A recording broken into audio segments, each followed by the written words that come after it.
Underwriting is provided by Sonoma Paint Center, located at 815 West Napa Street. For more information, you can go to sonomapaintcenter.com. And Larbury Automotive, located at 18155 Sonoma Highway. For more information, you can go to larburyauto.com.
During this December 4th, 2017 regular meeting of the Sonoma City Council, Mr.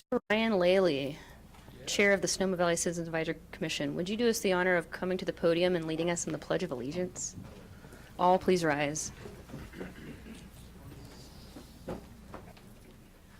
Thank you, Madam Mayor.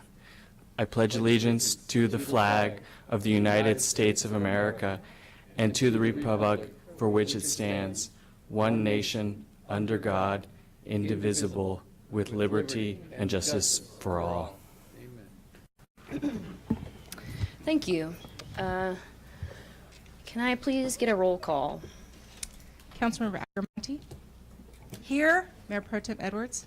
Here. Councilmember Cook. Here. Councilmember Harrington. Here. Mayor Henley. Here. Thank you. We did have a closed session today, and the report out is that we gave direction to staff.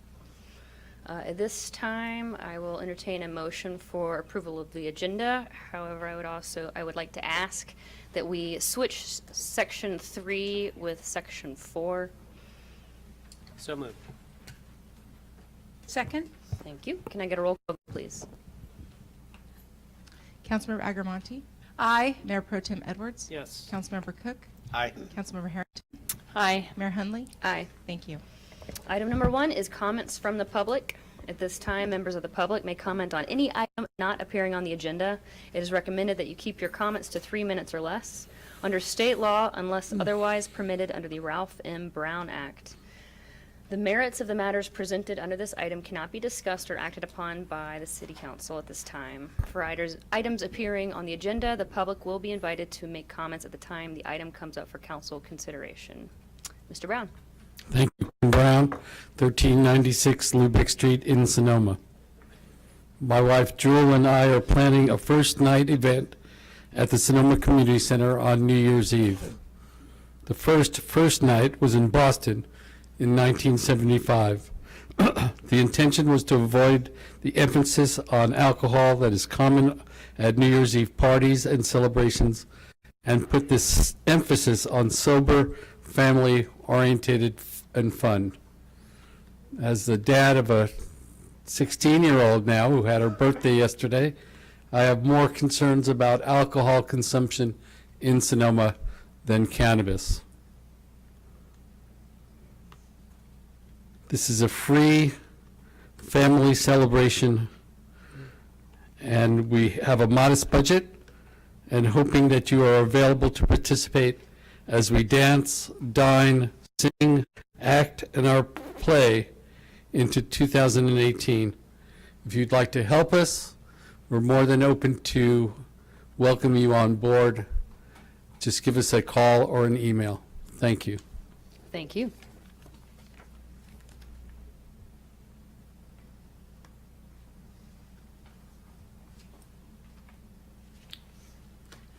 Good evening. My name is Ted Sexauer. I live at 12 Hacienda Drive in the city. I enjoy the privilege of being newly put into the job of being the post-veteran service officer for the VFW post-1943. And one of the things that is our mandate is to look out for other veterans, especially for down-and-out veterans. So we know that homeless vets is a huge problem in this country, and any little thing we can do is for the better. So you are probably all aware that the housing project on Broadway and remember the side street was approved just this last month, and I've been in contact both with the VA and with Mr. Cooperman and with Mr. Goodison about how this is going to unfold. So it's promised that there will be 10 slots for homeless vets. The program will, in terms of outreach and case management, will be handled by the VA, the HUD-VASH program that's out of the clinic in Santa Rosa. And the time frame, I'm told, will be that there'll be fundraising all during next year, and hope to break ground in the spring of 2018, or that's be 19, sorry, and however long it takes to make a building. I intend to keep talking with you about this because we just want to let you know that we're really in support of this project. Thank you. Thank you.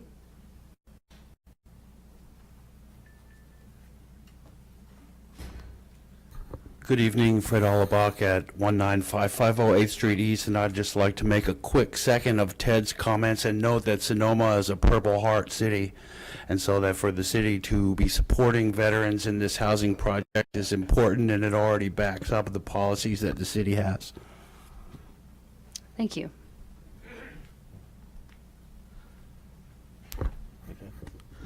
Good evening. My name is Martin Laney. I'm from Sonoma, and I've spent parts of a lot of days walking through the plaza over the last 54 years growing up here. And twice in the last 6 months, I've been accosted while walking in the plaza. The last time was the day before Thanksgiving, and somebody who was extremely intoxicated chose to follow me through the plaza, threaten my life, threaten to produce a concealed weapon, kill me, and on and on and on. And fortunately, they were arrested and will be spending the next few months in the county jail in Santa Rosa. And as badly as I feel for the people that are here in Sonoma and any other city that are victims of substance abuse, if you read the paper or you talk to the police or you talk to the district attorney, you'll find out that in the case of Sonoma, and I suspect a lot of other cities, but I'll limit my comments to Sonoma, a lot of these people don't really want help. And when you read the newspaper about people who go back and forth to Santa Rosa under arrest on a constant basis, the person who accosted me fits this description because the arresting officer and the district attorney both said they'd lost count of how many times this person had been arrested for disorderly behavior or drunkenness in Sonoma. And the good news is I wasn't a child and I wasn't a tourist who I'm sure would have been appalled by this, and that's certainly not the sort of welcome we want to give to visitors to our city. And so again, as badly as I feel for some of these people, it is not an excuse to be threatened and harassed. It goes on, and I really think that it would be nice if the city fathers and mothers and powers that be would sit down and figure out a way to, and maybe it's as simple as dedicating the funds for a dedicated police officer to the plaza and its environs, but find a way to keep the people that are clearly, repeatedly, and continually disobeying the law either under control or send them elsewhere. It's just gotten out of hand. It's getting worse. And unfortunately, one of these days, somebody's going to get hurt. Either an innocent person is going to get attacked, or somebody like me is going to be tired of it and is going to respond in a way that I feel appropriate to defend myself. So I really, again, it's just happened. I observe it happening, but now it's happened to me in the last 6 months. I'm sure I'm not twice in the last 6 months. I'm sure I'm not the only person that this has happened to. So I hope that you would put your heads together and try to come up with a solution for this. Thank you. Thank you.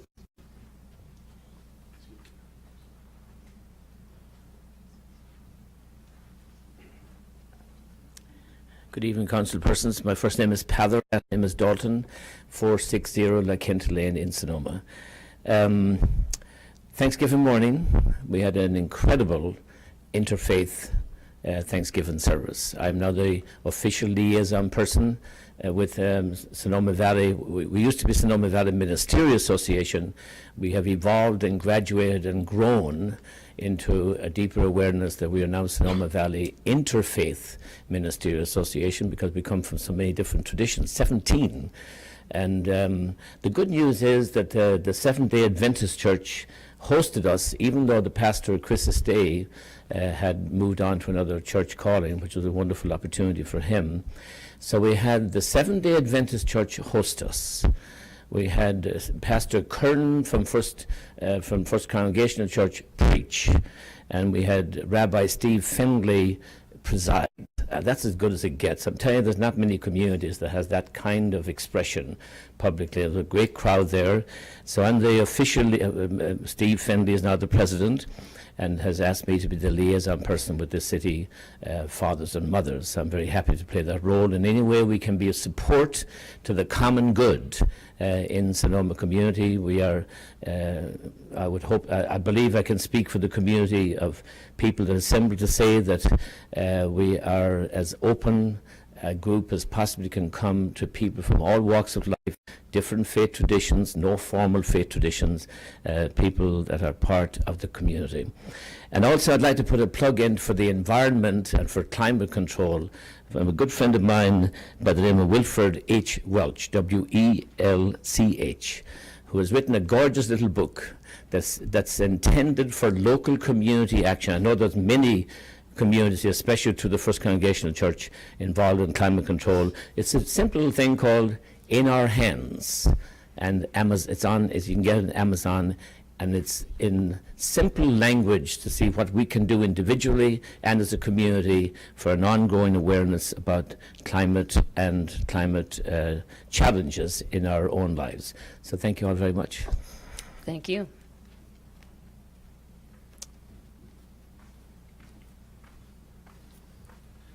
Hi, George Thompson, 311 Nicole Lane, Sonoma, California. I'd like to see the City Council take a stand on a national issue.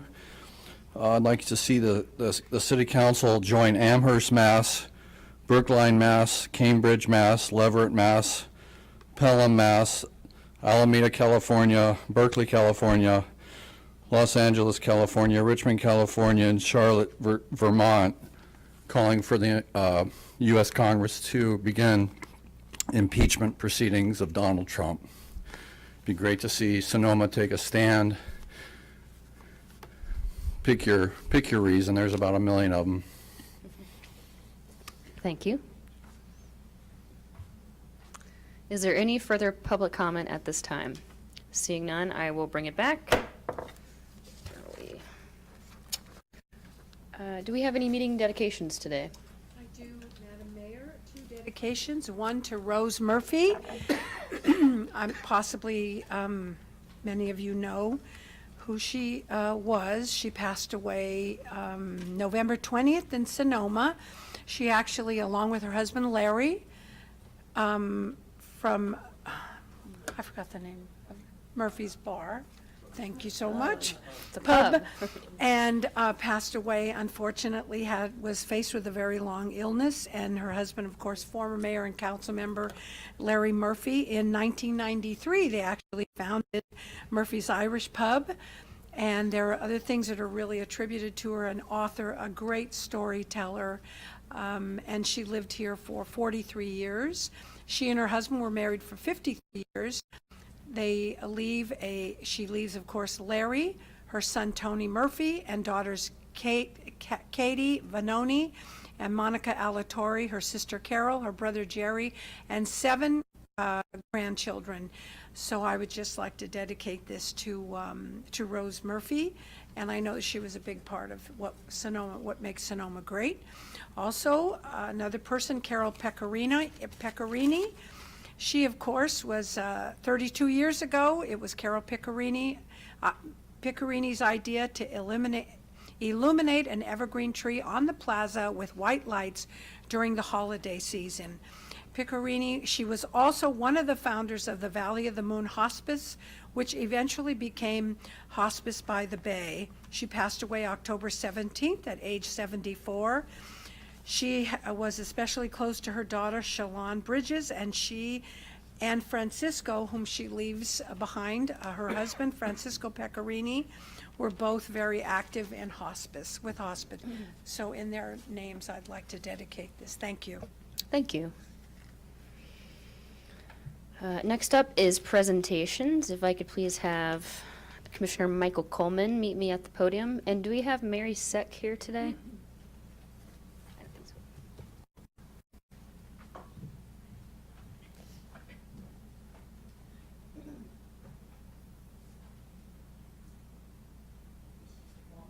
Checking. I would like to present to you the Certificate of Appreciation for your dedicated service to the City of Sonoma by serving on our Planning Commission from April 2015 to November 2017. And I know that the Planning Commission is the busiest of all of our commissions, and I'm really thankful that you made time for it, and I've heard a lot of people repeating your contributions that you made to it, and I know that you made a huge difference on the development of Sonoma while you're on the commission. So I'd like to present this to you, and I would also like to give my fellow council members, if anyone has anything like to add for Mr. Coleman. Well, sure, I'd like to do that. It's interesting, you know, so many different people apply for that position, and everybody actually learns the same information. It's all really hard. And I really appreciate the time that you spent. You know, so many of us can sit home and watch TV, but you were one of the people that said, you know, I want to give some time to the city, and I personally enjoy that and appreciate it. Thank you. And Mr. Coleman, I just want to say thank you for your service. I know that you being a fireman and doing a lot of building inspector education was one of the reasons that I picked you for the job, and I want to thank you for your service. Oh, again, just to echo that, not only professionally as a firefighter, but also in your dedication to our community, that you've given so much back to us. And I've watched you many times on the Planning Commission, and you are always thoughtful and clearly have met with all the sides interested and considered all their positions. So thank you very much for all your service. So, Michael, it takes a couple of years to get going on Planning Commission, and I'm sorry to see you go. Thank you.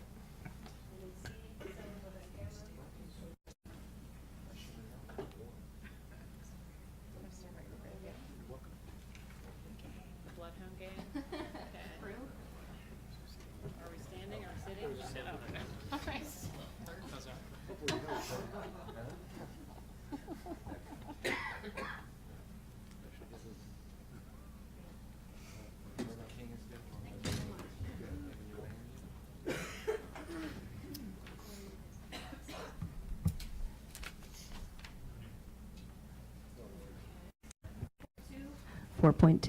Proclamation declaring December 1st, 2017 as Creekside High School Rules Day, and I believe Shireen Ellis is here to receive this proclamation.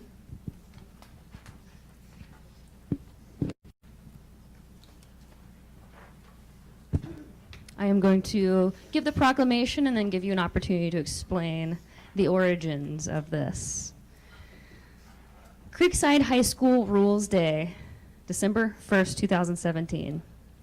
Whereas Vanessa Vargas has stated that Creekside High School cares about helping struggling students pass, and whereas Sean Macias has stated that Creekside High School does a lot of community service, and whereas Hilda Ojeda has stated that Creekside High School creates a safe place for teen parents and their kids, and whereas David Newman has stated that Creekside High School does so much more for Sonoma, and whereas Elroy Morales has stated that Creekside High School takes time to make the Sonoma Wood sign during the film festival, which attracts tourists to watch youth films and see what Sonoma Valley students do, and whereas Miles Hale has stated that we at Creekside High School are special, we are the cool kids, we are laid back and chill, and there's not a lot of beef or drama here. And whereas Maggie Atkinson has stated that we at Creekside High School help out the community, we put up the Sonoma Wood sign, and the cops come and barbecue with us. And whereas Manny Chavez has stated that the students at Creekside High School get along and are more accepting of one another. And whereas Jorge Campos has stated that for the past 18 years, we at Creekside High School have cleaned the creek once a week. And whereas Union Gonzalez has stated that Creekside High School gives second chances and makes sure everyone feels included and deserves more positive feedback. And whereas Walt Williams has stated that Creekside High School does what is best for the student. Now, therefore, I, Rachel Hundley, Mayor of the City of Sonoma, do hereby proclaim every December 1st as Creekside High School Rules Day in the city and express my appreciation and commendation for the remarkable investment the teachers and students at Creekside High School have made in themselves, in each other, in their school, and in our community. I would like to present you with this proclamation. And if you would care to say a few words. Thank you, Madam Mayor, and thank you for this proclamation. It's a special treat to be honored as the alternative high school here in Sonoma, and I appreciate your time and your thoughtfulness for spending time with us and coming and teaching us about yourself and civics in action like you've shown it with such grace. Thank you very much for your time.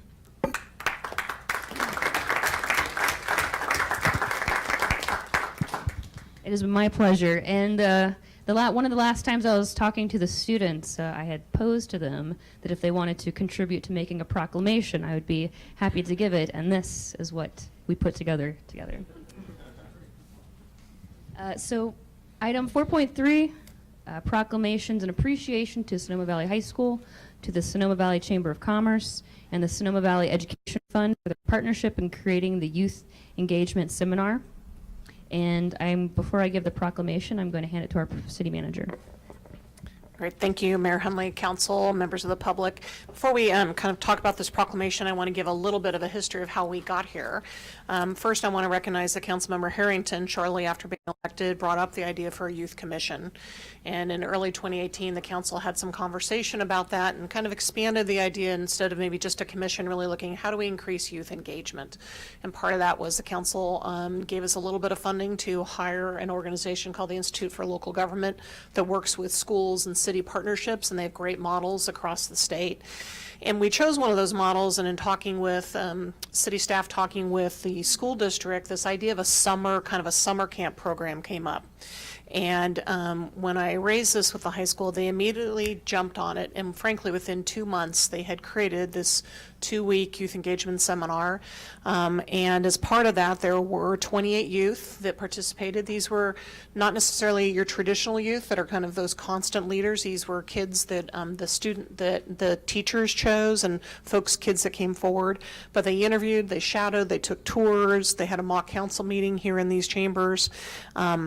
In the afternoon, they did curriculum with the high school teachers and staff, and all of this kind of came together based on the entrepreneurial spirit of both the high school, the support of the chamber, doing a lot of some of the meetings and opportunities for them to meet with businesses and nonprofits, and then also the Sonoma Valley Education Foundation helped fund it because each of the kids got a small stipend to participate. So that was one piece of the work that was done over this last year that we wanted to thank our partners, and we've got a proclamation in a moment. In addition, that youth group is continuing to meet, and they've got some ideas that I'm sure they'll be coming back to council talking more about as we enter 2018. And then another part of the program was some conversations with the different nonprofits that are involved in youth activities, and these are folks like the Teen Services, Boys and Girls Club, Mentoring Alliance, the high school, and the chamber, and Sonoma Ecology Center. We brought those folks together, had 2 different stakeholder conversations, talked about ways to leverage and partner and continue to work to support youth, and those conversations will continue moving forward. The city also had its first high school intern, first time we've ever done that, and that was also a success. So these were a couple of the youth engagement efforts that the council supported and sponsored this year.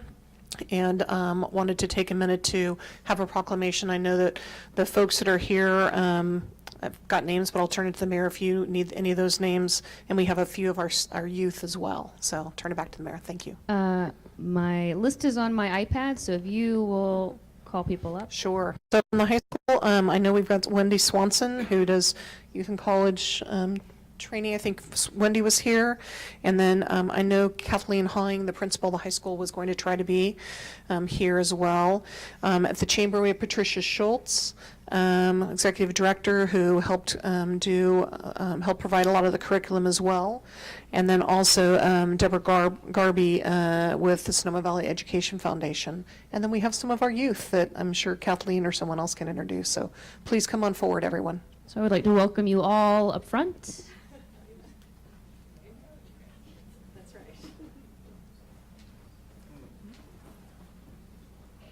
Our mayor. This is our mock mayor, Mayor Creighton.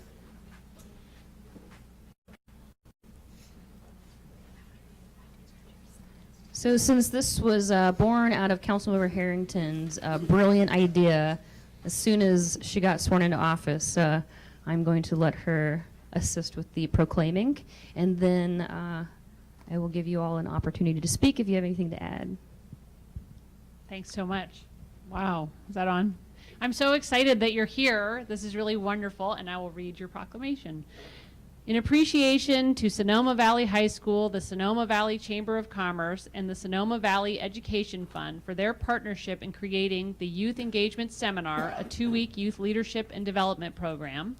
Whereas, after being approached by the City of Sonoma about youth engagement ideas, the Sonoma Valley High School responded with support and a can-do approach and created a curriculum, youth selection process, and complete program in under 2 months. Amazing. And whereas, with the vision of improving the involvement of youth in community issues, a team comprised of the City of Sonoma, Sonoma Valley High School, the Sonoma Valley Education Foundation, and the Sonoma Valley Chamber of Commerce came together to create a high school summer education program.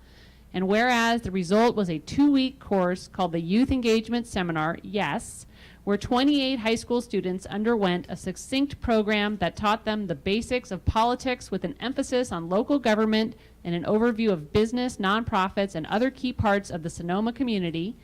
And whereas funding for the program came from the Sonoma Valley Education Foundation and Sonoma Valley High School, and whereas the summer program included a wide variety of learning opportunities, including traditional lecture-style classroom setting, job panels and job shadows, skills learning and hands-on experiential learning, including the mock city council meeting, which proved to be one of the favorite items of the week. And whereas the City of Sonoma wishes to express its appreciation to the many individuals and organizations that gave their time and expertise to help make this first year of the YES program a success. And whereas the City Council wishes to express its appreciation to our partners in creating and delivering the entrepreneurial program, Sonoma Valley High School, Sonoma Valley Education Foundation, and Sonoma Valley Chamber of Commerce, and whereas the City Council wishes to congratulate the inaugural Youth Engagement Seminar, Youth Civic Leaders. Now, therefore, I, Rachel Hunley, Mayor of the City of Sonoma, do hereby make this proclamation in appreciation to the Sonoma Valley High School, the Sonoma Valley Chamber of Commerce, and the Sonoma Valley Education Foundation for their partnership in creating the Youth Engagement Seminar, a 2-week youth leadership and development program. And I will present this.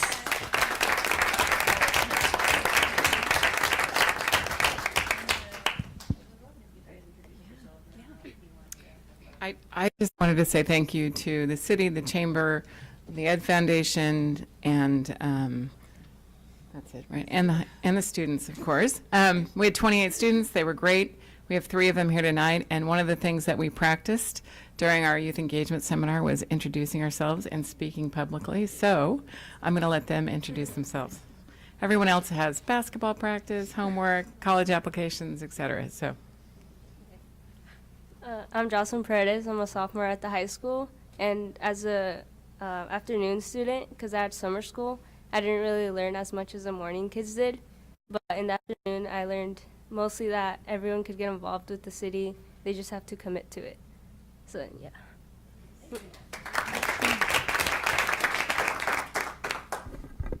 My name is Leslie Lopez, and I was in the morning and the afternoon, and I learned a lot of things about the community, which was really fun. The mock trial was really fun, and yeah.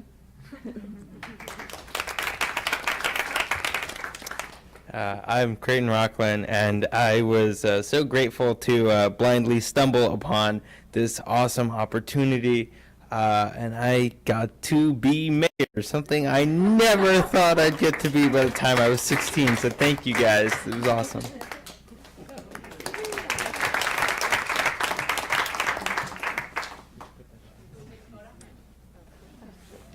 I'm Kathleen Howing, the principal of the high school. I just wanted to say thank you so much, and thank you for prodding us along and for the vision of many. It was truly a very wonderful example of a collaborative effort, and the potential of our kids is amazing. So thank you, students.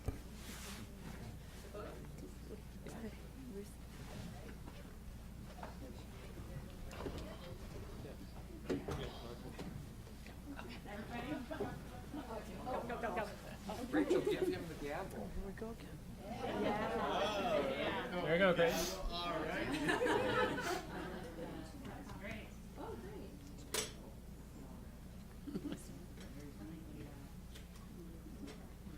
Just throw it away.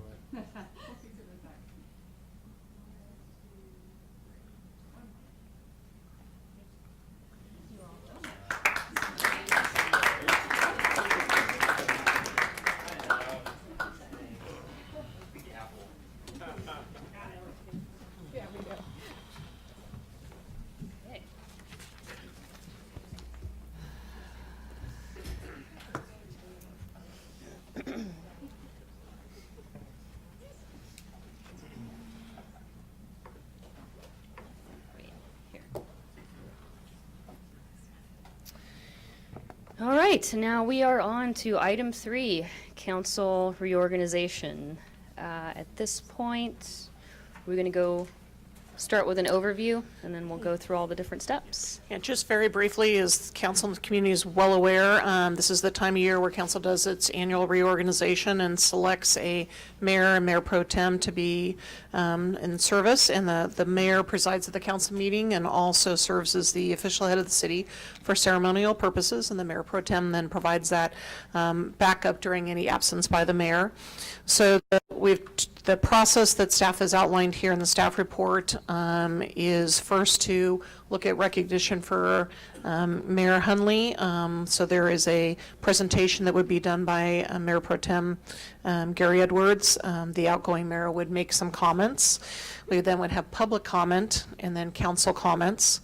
And then we would move to the selection of the new mayor and mayor pro tem. And the process recommendation here is that there would be nominations for mayor. There would then be a public comment, then vote, then comments by the council. The gavel then would be transferred from the current mayor to the new mayor. There would then be nominations for mayor pro tem that would be handled by the new mayor, public comment, vote, and comments by council. And then we would do a brief recess after that. And during that recess, it is the mayor's prerogative if he or she would like folks to change any seats up on the dais. But we will take a brief break before we move on to other matters. So with that, I will turn it back to, I guess I will switch at this point to go to Mayor Pro Tem Gary Edwards.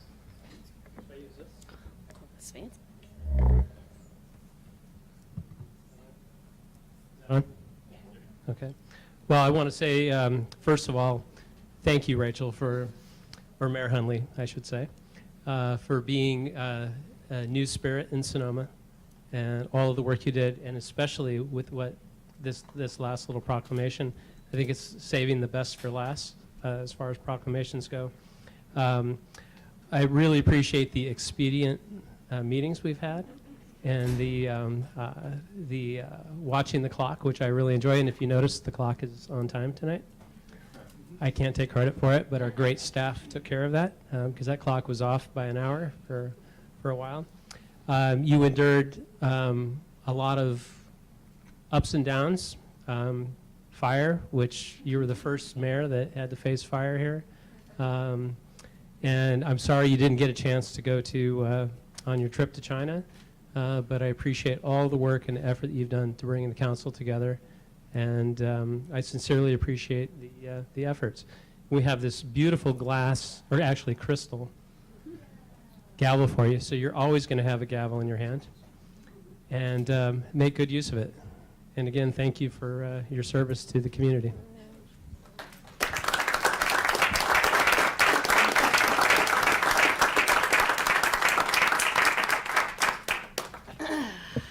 Thank you, Vice Mayor Edwards. Looks fragile. Yeah, if anyone else would like to talk before I give my little monologue, the floor is open. I'll just second Vice Mayor Edwards' comments. You've done a great job. It's been proven by yourself and many past mayors that being the mayor is a difficult job. Despite the statement that it's ceremonial, it takes a lot of hours, a tremendous amount of time commitment, meeting with people and finding out about issues, on running the meeting. And being held responsible for the outcome of council decisions, whether or not they have anything to do with you. So thank you for taking that on and doing it with such grace. Thank you. Mr. Cook. Well, I'd first of all like to congratulate you for surviving the year. I know mayor's hard, and there's 5 individuals that are here tonight that are actually past mayors. I think past Mayor Ken Brown, Larry Barnett, Lori Gallion, and myself, and now you. So congratulations. Oh, thank you. Thank you. It's, I think Amy and Gary said were correct. It's difficult to do this, as some people have thought it's a ceremonial position. But I think I mentioned once that everybody comes into the room, they don't pay attention to us. They only look at the mayor, because the mayor is the person that is going to be directing all of the meetings and helping us and guide us to make decisions. So I think I remember an expression of a friend of mine from England: you did a yeoman's job. Thank you so much. Thank you. I just wanted to tell you all thank you as well. As my final little mayor's report, I wanted to briefly review some of the things that we have all accomplished together. And in some ways, it seems like just yesterday it was December of last year, but in other ways, it seems like it was 5 years ago. And there was a few things that I had forgotten about. But this is a list of some of our I would call successes from this year. So from the very beginning, one of the biggest changes we had was that we welcomed our new city manager, which is a huge step in the life of any organization. And it has been really interesting being in this position while you have begun in your position as city manager. And it's been really interesting getting a slightly deeper look inside the wheels of City Hall and how they all work, and being able to have the advantage of a pair of fresh eyes to see how we do things, what's good, what we can make better. And so that, I think, has just been in itself like an amazing part of the city history to experience.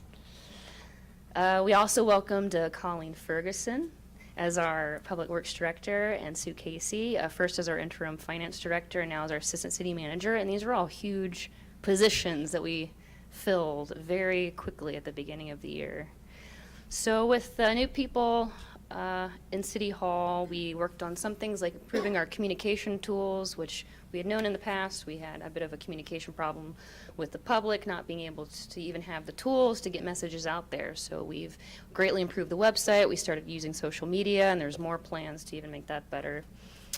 We moved from doing annual goals, which never seemed to fit because they were too big to be done in one year, to strategic initiatives. And we'll get more details on those, I believe, next month. But the things that we came up with were infrastructure and quality of life, financial sustainability, our general plan update, and finally creating and implementing an effective housing strategy. And this year we also adopted a balanced budget of $33 million. And I would say our biggest investment as our city is our police and our fire. And as we learned this year, I think we have made a very wise investment in that area. So a few subjects for the environment.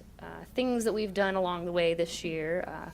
We authorized a recycled water feasibility project to see if we can expand our system, and we'll be hearing more about that in January 2018. We approved a joint powers agreement to create the Sonoma Valley Groundwater Sustainability Agency, which is going to be pretty impactful as far as our water situation in Sonoma Valley. Small things like we created an expedited process for electric vehicle charging stations. We passed a resolution supporting the goals of the Paris Climate Agreement and our own ongoing efforts to reduce greenhouse gas emissions that we are slowly and steadily working on all the time. As far as housing, my favorite subject, we made a lot of progress in reviewing our affordable housing nexus study, which is paving the way to setting some housing impact fees so we could start collecting money that we can use to build affordable housing. We amended our municipal code to make it easier for people to build accessory dwelling units. We've voted to prohibit additional vacation rentals, except for in certain cases of historic preservation. In the wake of the fires, we opened up additional opportunities for housing. We also created an incentive plan to get people to build more accessory units in their backyard. And then just as a city, between the projects that are coming up now versus a few years ago, there's a lot of rental housing projects coming along, and I think that that's what we need to see. Other things of note, we changed our commission appointment process to make it, I feel, more democratic and allow for more diversity. We authorized in the beginning of the year, and I imagine we're still working out the results of this, a Key Street intersection safety analysis. And I think next year we're going to be talking a lot about our streets and how to make them better. We approved our very first downtown historic preservation guidelines, and my first city council meeting ever was the Pink Door meeting, so that is meaningful to me. We unanimously passed a resolution to support and safeguard civil rights, safety, and dignity of all Sonoma residents, and to affirm the City of Sonoma's commitment to a diverse, supportive, inclusive, and protective community. And with that, we gave an additional monetary support to La Luz. And we added a beautiful permanent sculpture on the plaza. For 3 months, we had some temporary sculptures on the plaza. And one of the things I've really appreciated is we renegotiated and signed an agreement with our Chamber of Commerce to do our local business and economic development services, and just seeing what they're doing, especially in light of the fires, to our local businesses. It's something that we simply can't exist without. And we voted to allow, for the very first time, the delivery of medicinal cannabis inside our city limits. And so these are just some of the achievements that I shouldn't have looked at you.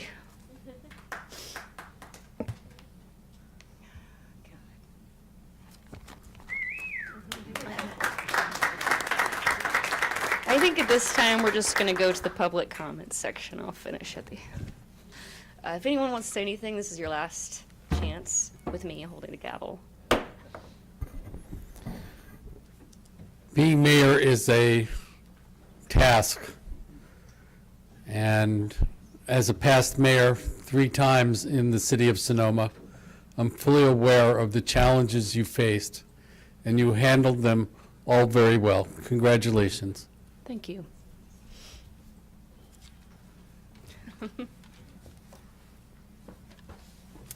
Madam Mayor, Council, City Staff, David Wells, 453 First Street East, or First Street West.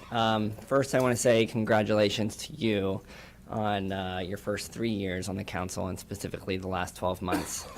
You've accomplished quite a bit, as we just heard, and many of us know, and I look forward to seeing what else you do and then what else the council does over this next year while you're still on the council. It was great fun helping figure out kind of how to navigate the political campaign world many years ago when you were running, and I'm just flabbergasted at how much you've learned over the last 3 years, and I'm just very proud of you. So congratulations. Thank you. Mr. Barnett. Good evening, Larry Barnett. When I was on the city council for 12 years, there was a variety of criticism that came my way and came the way of city council members. But I have to say, I think this past year, you and other members of the council were subjected to an extreme form of criticism that actually questioned your integrity, questioned your motivations, questioned your honesty, questioned your intentions. I thought it was extremely unfair. I thought it was actually rude on the part of the people who came forward to make those kinds of unsupported allegations about you and others on the council. And it's always difficult to accept or hear criticism from the public, but I think it's doubly difficult to hear unwarranted attacks on one's integrity and one's honesty. So I want to give you credit for the grace with which you were able to handle that situation. I hope that it's peaked. I hope we are going forward in a period here where people will respect the effort and the dedication that those who run for office display and not question their integrity or their motivations. I can't be sure of that. Social media has certainly revealed a certain course and one could even say radical type of criticism, which, we used to think of as slander or libel, but now it can be said namelessly.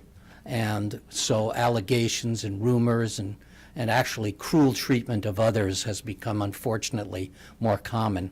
So I don't know if the job will be easier, and for whoever the next mayor is, I hope you're not subjected to the same. But to all of you, I appreciate your grace, and to you, Madam Mayor, during this past year, I know you had to sometimes dig down deep to overcome your own feelings of disappointment or hurt when those kinds of things happened, and I tip my hat to you. Thank you.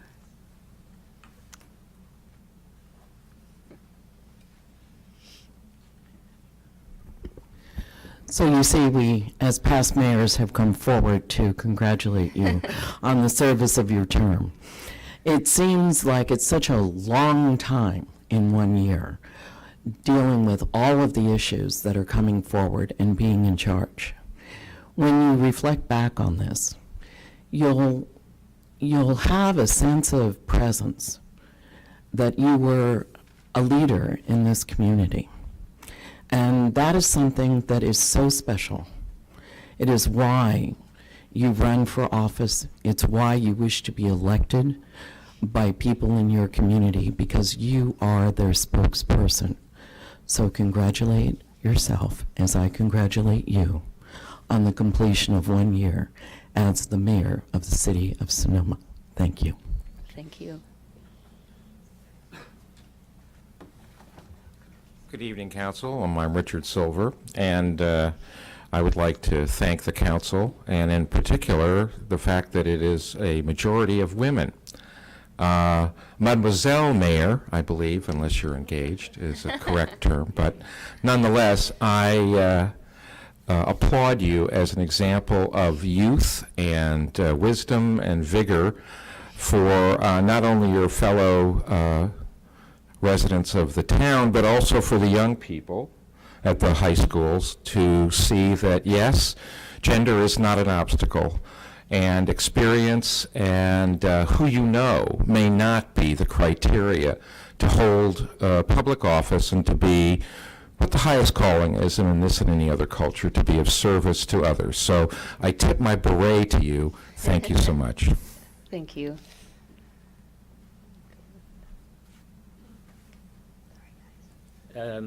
As former president of Sonoma Valley Ministerial Association, you accepted my invitation to come to join us and came in relaxed in front of folks, men and women from various faith traditions, and answered lots of questions and demonstrated how important it is for the religious community leaders of all faith traditions and political have dialogue with each other, not necessarily agree, of course, but have dialogue and conversations so that we can all serve the common good together. And I express my appreciation for accepting that invitation. And secondly, we need more Rachels, age-wise, men and women, nationwide, to go after every possible opportunity for an elected office. Thank you very much. Thank you.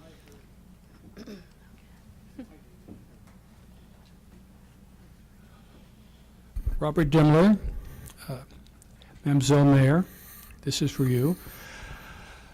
I want to thank you for what you've done for our city this year, and in particular for that permanent sculpture. You helped lead the council, and this great support from the very first meeting to the very last meeting, and there were many meetings in between.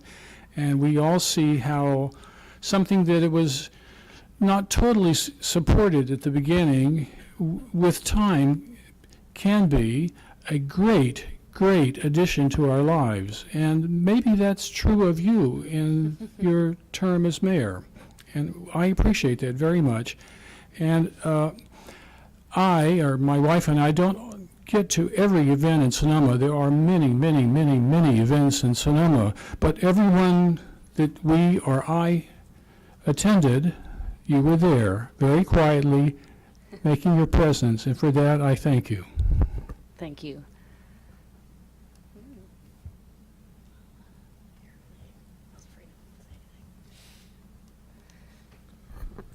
Logan Harvey, 578 Esmedera Drive.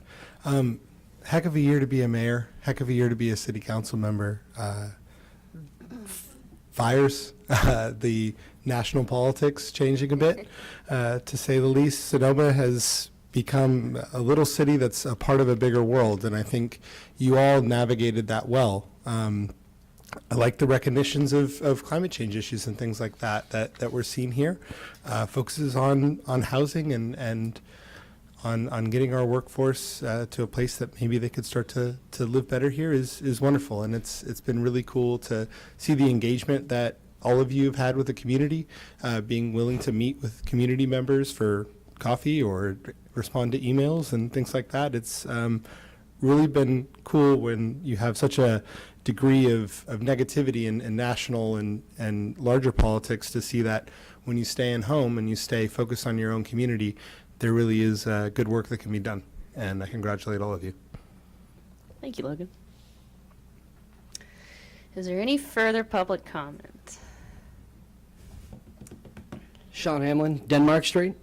Some of you may not know, but I am the mayor's partner, and I have never been prouder of anybody in my entire life.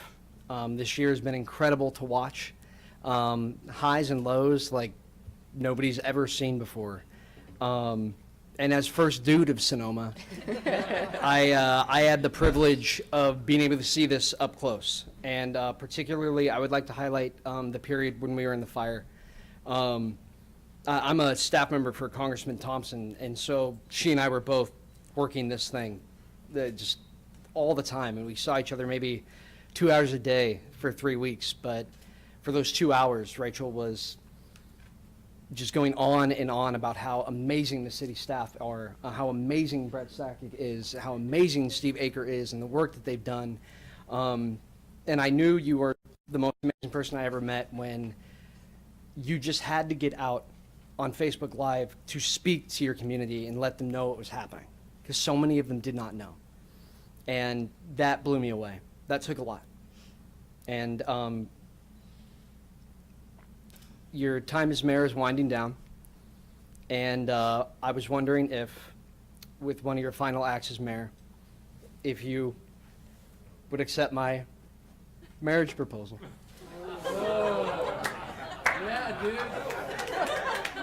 Oh my God. I know you're not supposed to talk back, and you're not to engage any of the crazy people who are asking you to marry them, but I would like you to breach that for me momentarily.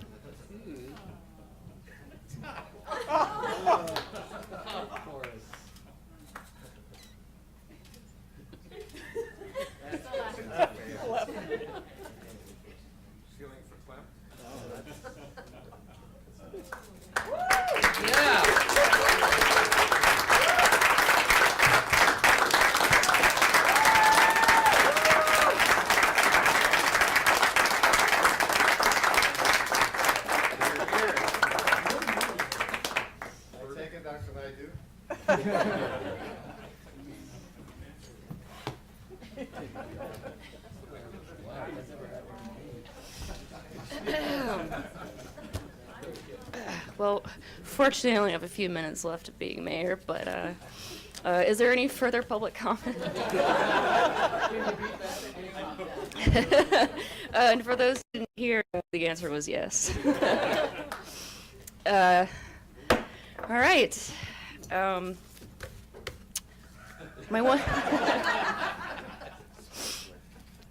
final words is I just want to thank this council for working with me this year and working together. And I think that we all feel that we have sort of coming from different places of finding a common place where we can talk about things even though we don't agree all the time, and help do good things for our city. So, moving on.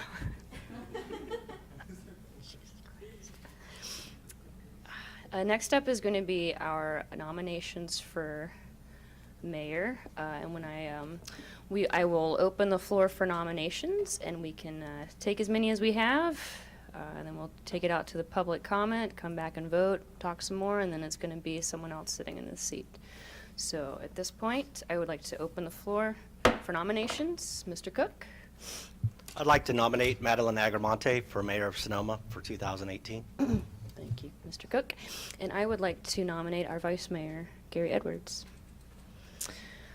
Are there any further nominations? Right, at this point, I will take it out to the public for public comment.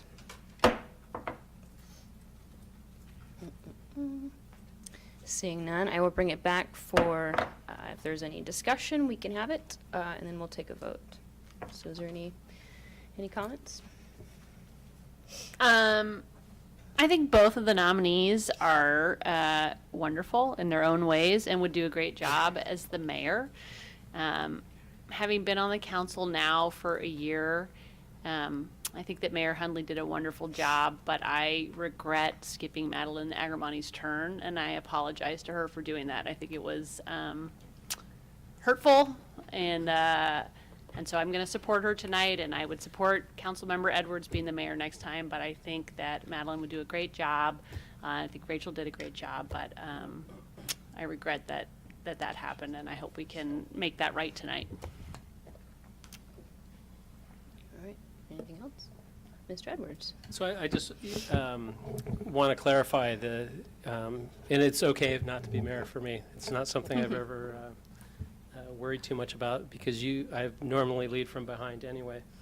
But I just want to set the record straight, because the paper usually gets it wrong, is that actually 2 years ago I nominated Madeline Agramonte to be mayor, and it was turned down. So, thank you. And I am proud to support both of our nominees tonight. Our Vice Mayor Edwards, even though we politically don't always agree with each other, I think that you've been a strong leader in the community for a long time. Certainly during the fires, I think your commitment was even more clear, and I am certain that you will keep doing what you're doing. Regardless, so unless there are any more comments at this time, we are first going to vote on our first nominee, which is Madeline Agramonte. Can I have a roll call vote, please? Councilmember Agramonte? Aye. Mayor Pro Tem Edwards? Yes. Councilmember Cook? Aye. Councilmember Harrington? Yes. Mayor Hundley? Aye. Thank you.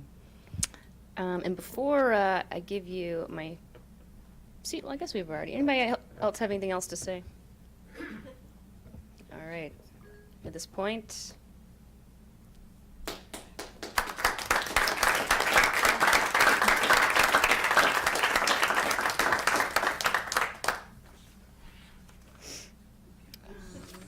I think I have a cheat sheet, is that right? Yes, why don't you switch seats now, and so yeah. What do we have? Yeah. Oh, do this? Just have her pass it to me. Oh.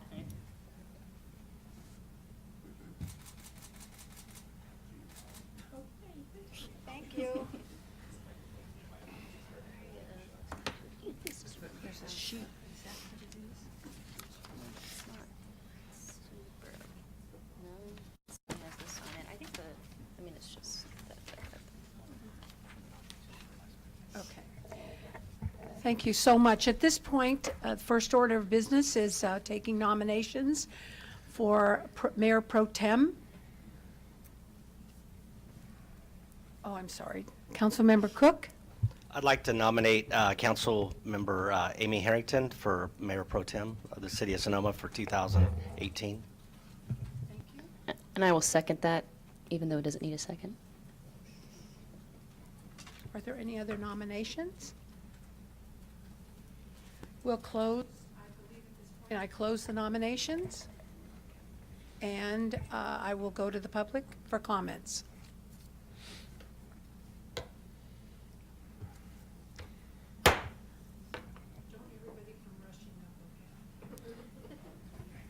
No comments?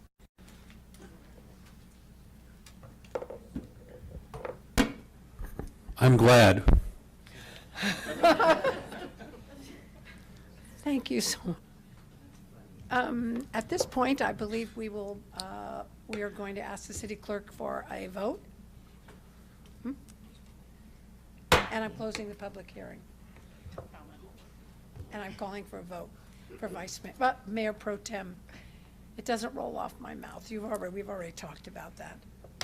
Mayor Pro Tem Edwards? Aye. Councilmember Cook? Aye. Councilmember Harrington? Aye. Councilmember Hunley? Aye. Mayor Agramonte? Aye. Thank you. All right. And a mayor. So my first order of business then would give us a 5-minute break so we can actually congratulate our outgoing mayor. And I see she has a group of friends here, and it would be great to just be out there and talk to everybody. Thank you. 5 minutes. Underwriting is provided by Sonoma Paint Center, located at 815 West Napa Street. For more information, you can go to sonomapaintcenter.com. And Larbury Automotive, located at 18155 Sonoma Highway. For more information, you can go to larburyauto.com. Underwriting is provided by Sonoma.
for December 4th.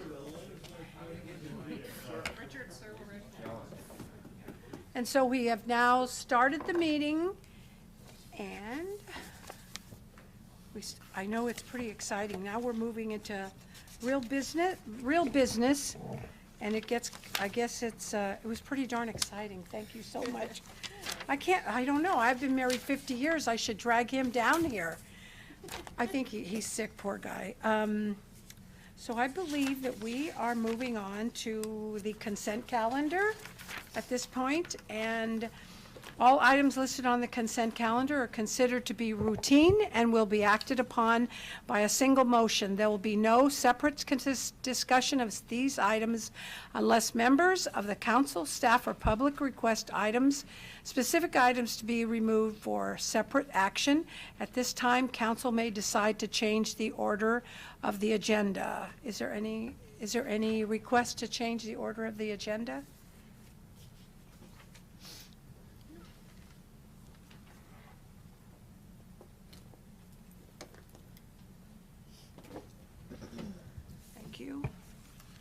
Where's that red part? So at this point, I think I need to be directed. I can't find my cheat sheet. It's in the red. Looking for a motion on the consent calendar, and then going to public comment, and then coming back for a motion. All right, thank you so much. So I'd like to go out to the public for. Public comment first. I'd like to go to the public for any comments you might have regarding our consent agenda. And there will be no separate discussion with respect to others, just this issue. I have none? None. Bringing it back to the city council. Anyone have a motion or any discussion, questions? I'd like to make a motion to approve the consent calendar. Second. Thank you. We have a motion and a second. May I have a roll call, please? Councilmember Edwards? Yes. Councilmember Cook? Aye. Councilmember Harrington? Oh, Vice Mayor Harrington, I'm sorry. Aye. Councilmember Hundley? Aye. Mayor Agramonte? Aye. Thank you. Thank you so much. Consent calendars, number 5.1, 5.2, 5.3, 5.4, and 5.5 passed with a motion and a unanimous vote. Thank you. Going on to the public hearing, 6.1, consideration of, number 1, discussion of direction regarding the regulation of personal cannabis cultivation. Number 2, discussion and direction on options for the regulation of commercial cannabis activities. And 3, extending an urgency ordinance establishing temporary moratorium on the cultivation of medicinal cannabis and commercial cannabis activities, including findings that such action is exempt from CEQA, and our planning director. Actually, I think our city manager is going to start off tonight on this one. Just briefly open, just as a reminder, council, Mayor Agramonte, and members of the council and community. So in September, we had a work session where really a learning opportunity for us to talk about cannabis and look at background and options and where the law currently is and issues. And at that point, we talked to council about coming back with urgency ordinances. We then had the fire, as you all are well aware. And then November 6th, we came back with the urgency ordinances. And there was a discussion by council about wanting to really understand next steps and timeline. So tonight, what we have in front of you is basically some decision points and looking for direction from council on next steps and timeline. And David will review that. We've got a few slides just to hopefully help council walk through and give us some feedback. So with that, I'll turn it to David Goodison, our planning director. Thank you.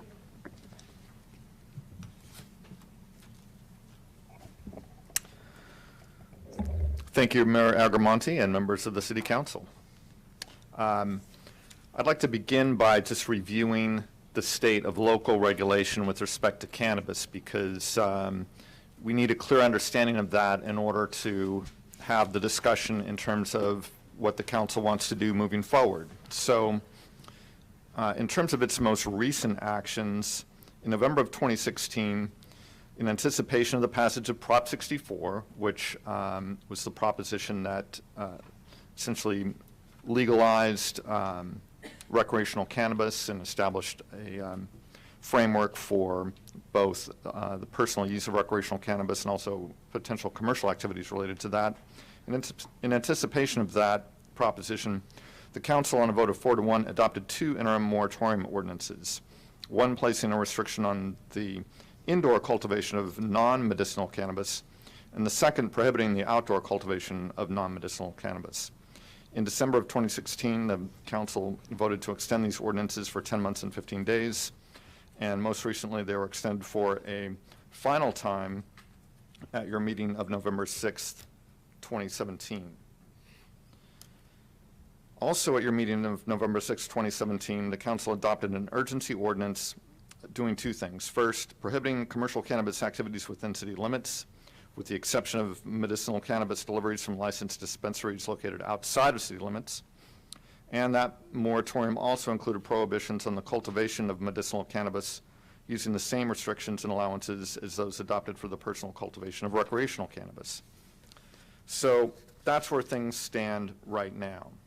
And moving forward, again, we've got 3 topics for council consideration tonight, and the first has to do with allowances and restrictions on the personal cultivation of cannabis. So these are the existing limitations that apply both to medicinal and recreational cannabis. With respect to indoor cultivation, that's allowed subject to restrictions, including the restriction that the primary use of the property be as a residence. In addition, cultivation is limited to 6 plants per private residence. Compliance with the building code is required. There are limitations on the use of lighting. Indoor grow lights can't exceed 1,000 watts per luminaire. There are requirements for ventilation and filtration, and the requirement that from a public right-of-way that there shall be no exterior evidence of the cultivation occurring on the property. In addition, right now, under the existing moratoria, written consent of the property owner to cultivate cannabis within the residence is required. Outdoor cultivation of cannabis, both, again, medicinal and recreational, is prohibited except within an enclosed greenhouse or similar structure with the same restrictions as I've just reviewed. Now, if the council is basically satisfied with these allowances and restrictions, then direction should be given to staff to prepare a permanent ordinance reflecting those provisions, along with any minor revisions that might be identified by the council. Otherwise, staff will return to the city council on a subsequent agenda for a broader discussion of options for personal cultivation. But basically, these are the measures that you have in place right now. And so, again, one topic of discussion is, are you satisfied with these allowances and restrictions to the point where you'd like to just make them permanent, or do you want to have a fuller discussion on a subsequent agenda? The next topic of consideration has to do with issues and options associated with commercial cannabis activities. So on this slide, we see all of the different license types that have been identified by the state of California for commercial cannabis activities. These address different levels of cultivation, manufacturing, testing, retailing, and distribution. Now, under the framework that's been established through both Prop 64 and subsequent legislative action, the Bureau of Cannabis Control, which is a newly established state agency, is responsible for issuing these different licenses. And through these laws, it's a dual license system. A commercial cannabis operation must have a state license, and it also must have a local license in order to conduct business.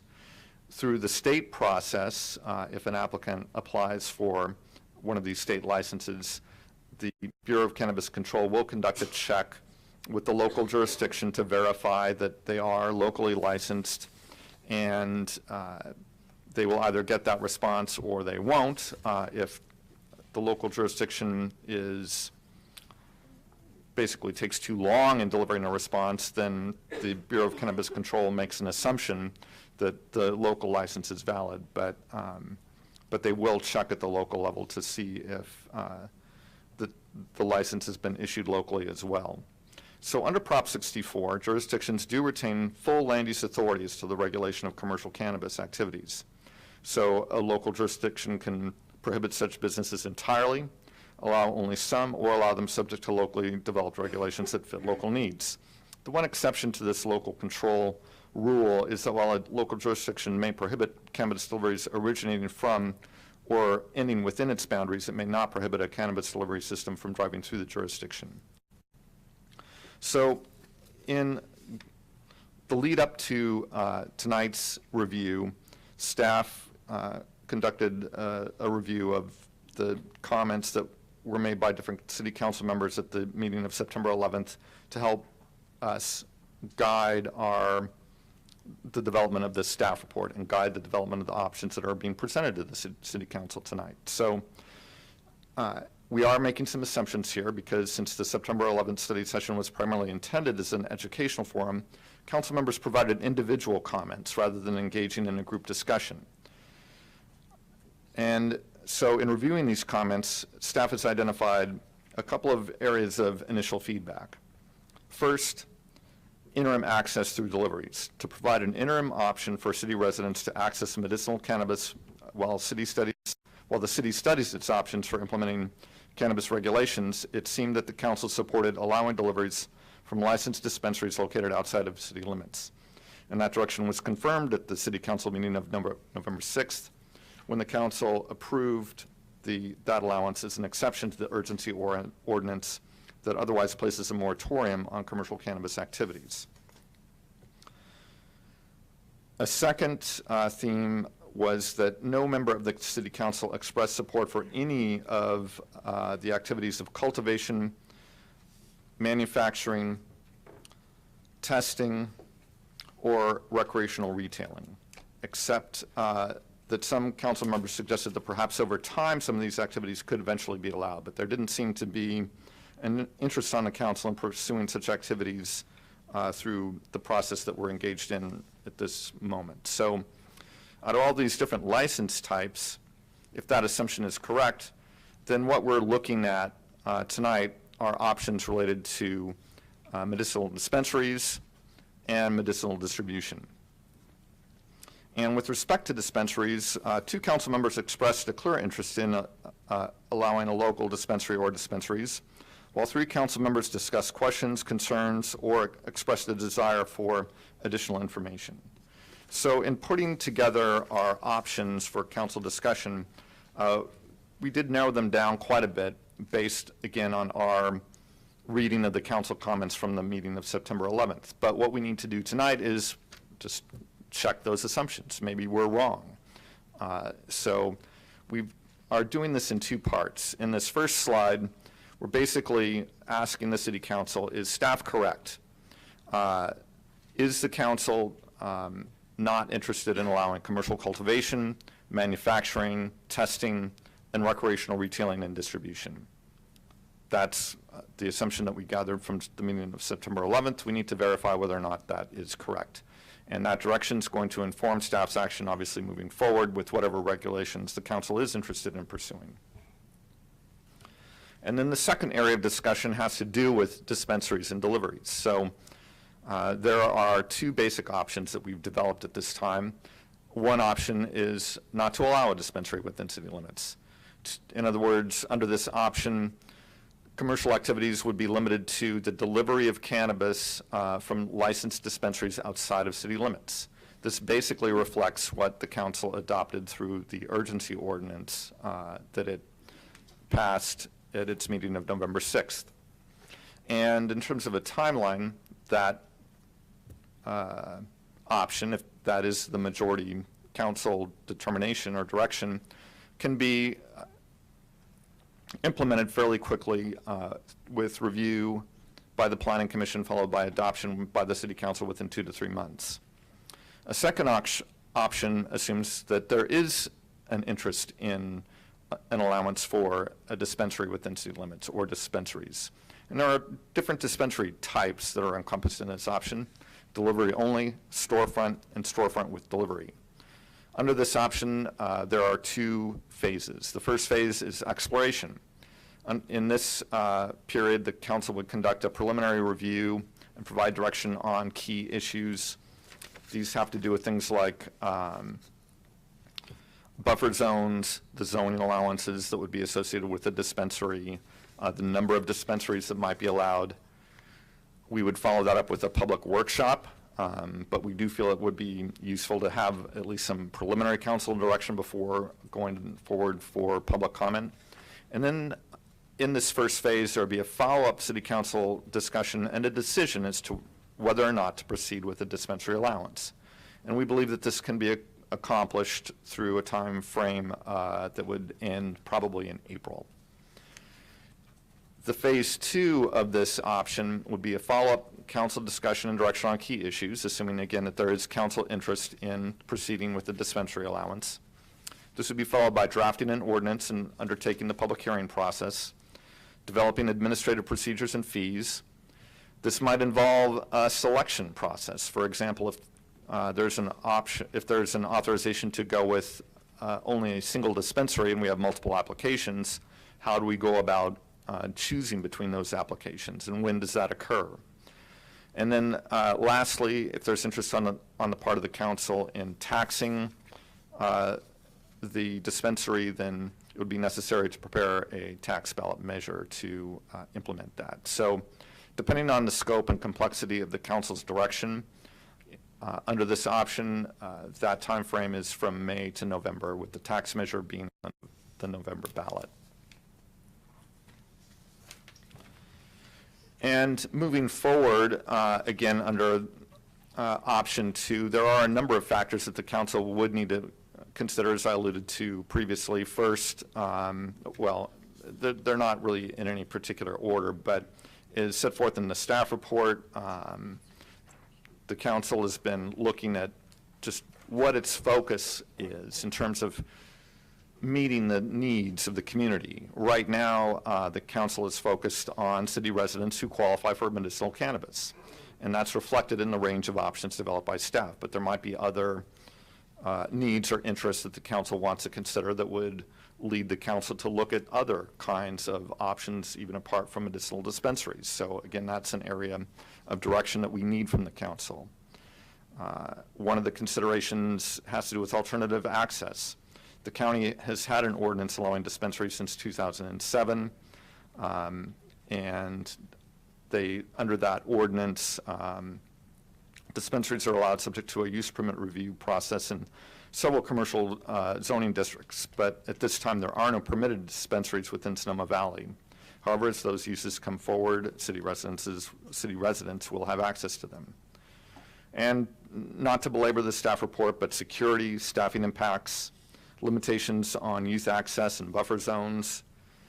In this area, under state law, there is a state-mandated 600-foot buffer zone from school districts and certain defined youth-serving facilities. But with respect to youth-serving facilities, there's actually some flexibility in that definition. So, for example, on this map, we've highlighted the schools because that's a clear standard. But through its local regulations, the council actually has some flexibility in defining what a youth-serving facility is, and so we've highlighted the library. Maybe that's a youth-serving facility under a local regulation, or maybe it isn't. Different communities have gone different ways. But if there is interest in allowing a dispensary, there needs to be some care taken with these buffer zones, because depending on how they're defined and what they are, in terms of a radius, you could quickly run out of land for dispensaries, even if you had the interest in making an allowance for one. Other kinds of zoning considerations have to do with whether whether a dispensary would be allowed in the commercial zone, the gateway commercial zone, and the mixed-use zone. Because development within the mixed-use zone often is mingled with residential uses, it would be staff's view that consideration be given to limiting dispensaries to the commercial zoning districts. So those are highlighted on this map along with the mixed-use zones. As I've mentioned, the council would need to provide direction on the type and number of dispensaries that would be allowed if there is interest in that option. And moving forward, there would be consideration given to the permit type. If an allowance for dispensaries is desired, then it would be staff's recommendation that a new permit type and process be developed, along with local standards and operating requirements, because we believe that it would be a mistake to utilize a use permit for a dispensary allowance, because a use permit runs with the land, and that might be something that the council would not necessarily want to see with respect to dispensaries. And again, direction would need to be given with respect to taxation. The council would need to provide direction as to whether or not to implement a tax on cannabis sales if it were to choose to allow dispensaries within city limits. So there are a number of topics that would need to be addressed through this phase 1 process if there is council interest in examining the dispensary option.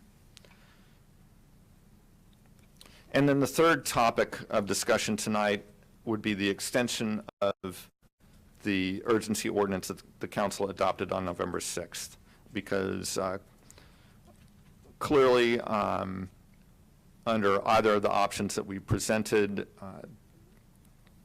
the development of regulations associated with commercial cannabis activities in particular are going to take at least some period of months to implement, to develop and implement. So the recommendation in this area is that the council extend the urgency ordinance that are adopted on November 6th that addresses both personal and medicinal cultivation and also commercial cannabis activities, while the council undertakes the detailed study and development of the regulation of cannabis activities. So that brings us back to that set of 3 recommendations, and with that, I'll be happy to try to answer any questions. Thank you. Thank you so much. Does the council have any questions or comments? So is it correct that the state of California is coming out with their guidelines in January? Well, actually, they've already issued what they're calling emergency regulations that will enable them to issue temporary permits beginning in January. And what does that affect? What is that related to? Well, let's go back to this slide. The Bureau of Cannabis Control, and also I believe the Agricultural Bureau, because different agencies have different responsibilities for these different license types, have issued emergency regulations that will enable the state to issue temporary licenses for, I believe, all of these different license types, again, beginning in January. I guess I'm wondering why the packet doesn't include those regulations, and so that we have a basis from which to understand what the regulations might be. And given that the state has far superior resources to the town of Sonoma, I'm wondering why that isn't a starting point for us to say, well, this is what the state proposes, but if you want to do your own different rules, then we can come up with those. Well, that is a great suggestion. I apologize that they aren't included in this packet, but we can certainly make that available to the council right away. Thank you.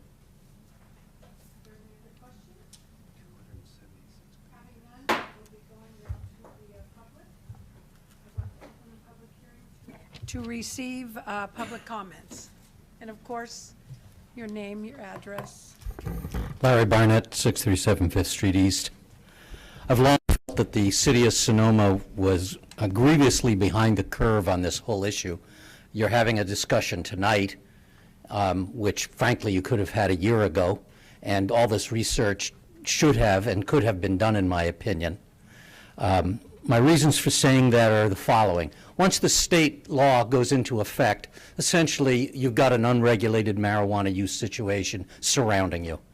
And to pretend that somehow or other Sonoma has a fence that's going to protect itself from the legal implications of legal marijuana throughout the state is absurd. And you're not going to be able to enforce it. If you are saying that it's healthier and makes more sense for people who want to go to a dispensary to get in their car and drive out of town and buy it and then drive back, it's number one, it makes no sense from an environmental standpoint to introduce all that driving. And number two, chances are they're going to be smoking it and they're going to be driving at the same time. And that, to me, is a safety problem. Now, you know, what the implications of this whole shift in marijuana law is going to be, none of us fully know. I do know the following, that I also don't see in this staff report materials from comparable cities. In other words, in Sebastopol, for example, where one of its council members is the owner of a dispensary, with whom I've had a conversation, they're generating $250,000 a year in tax for the city of Sebastopol. That's significant money. We don't have that many tax producers. The previous city manager told me that she'd love to have $250,000 tax producers in the city of Sonoma. Number two, I think that that it's absurd, once again, to look at all these restrictions on marijuana when in fact alcohol, as we now know, is causing much more serious problems. You're talking about stopping deliveries at 10 o'clock at night. Well, what are you going to do about the bars that are open till 2 a.m.? I mean, let's get real here. Prohibition doesn't work. You've got to get into a regulatory framework. You've got to get into a series of laws that you can enforce, not a series of provisions that you can't enforce, and begin to take a practical attitude. The world is changing. This area of law is changing with it, and it's time for the city of Sonoma to catch up. You're adopting a much too parochial, in my opinion, a much too conservative point of view. And I think that you, unfortunately, are now well behind the curve, and you could have been generating both the ideas to implement this plan and the money that it would have generated long ago if you had taken this up a year ago. Thank you very much. Council members, Richard Silver, 95 Bernhardt Avenue, Fetters Hot Springs. Riffing on the prior speaker, I agree. Sadly, of the 9 incorporated cities in the county, 8 have been moving forward aggressively and with vision and with counsel to embrace what is a future that is here. There are plenty of cities and states nearby and far that have done all of the work that the planning department put together. It's very comprehensive, and all of these issues and others have been addressed and dealt with. Many of the objections that Mr. Cook brought up about what do we do with all the money because the banking system is even more truculent than the city council is well put, but there are delivery companies that would do that. I encourage you to go to other locales who've done this, including San Francisco, where I came from. And they're starting, I believe, on January 5th. So aside from the money issue of not getting any revenue, sooner or later someone's going to go 12 yards outside city limits, set up a dispensary, and when you permit the delivery, you lose. Enforcement, that's a big issue, and I think it should be addressed. I was astonished at the November something meeting that a gentleman stood up here and said in a public forum, I have been violating this ordinance and this law for X number of years and months. I went on his website. You can buy it, you can have it delivered. It's I think, a middle finger to the city council because there's no enforcement mechanism. I don't know if it's the district attorney or who should be informed. I didn't see anything coming from the city council saying, sir, we're going to have to report you to the authorities because you are admitting to a violation of either a misdemeanor or potentially a felony. So I encourage you to seek people who are already doing it and to, get where you either make a decision or don't. It's sort of fish or cut bait if you don't want to do it. And I strongly support 6.2, I believe, which is look into having a business regulated and safe for all citizens to provide their need for what all of us may find to be a better alternative than Big Pharma. I wish you well. Thank you. Thank you.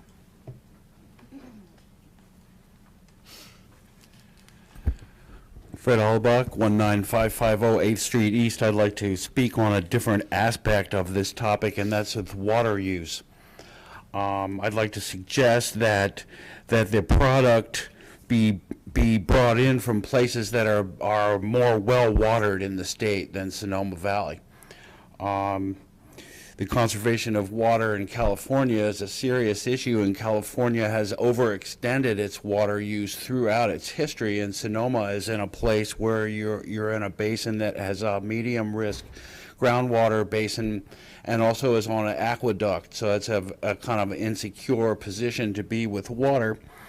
And I think that it's probably not wise to allow the establishment of a high water use industry to come in and start it up with a high cultivation level within the city limits. So that in that regard, I would suggest that for the cultivation of plants of personal and commercial, that you keep it as low as possible and bring the product in from other places in the state that's better watered.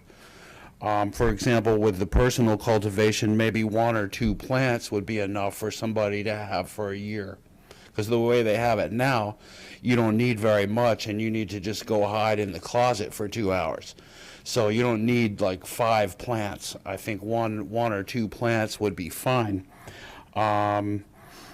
So that's my suggestion there, is that you set up your regulations so that you keep an eye on the water use and minimize the local water use for this product. And if you're going to legalize it here, which you have to, I guess ultimately, then bring it in from places in the state that are better watered and don't permit a lot of high water use here.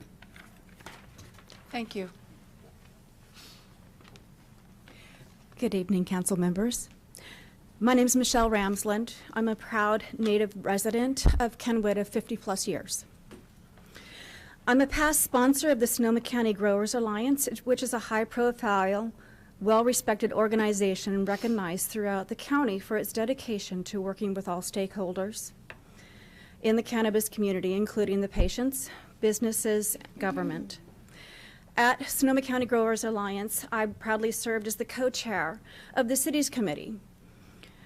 It was my responsibility to assist the chair and the committee members in keeping SCGA and its membership apprised of the quickly progressing state of cannabis ordinances within the county's 9 city councils.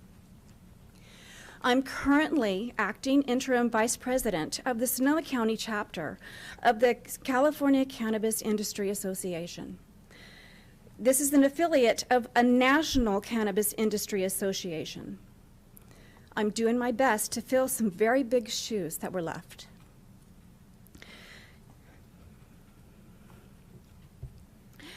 Behind in the wake of the devastating loss of my husband, Carlos Big Dog Campos, who passed away November 6, 2017. He had an intense 14-month battle with esophageal cancer.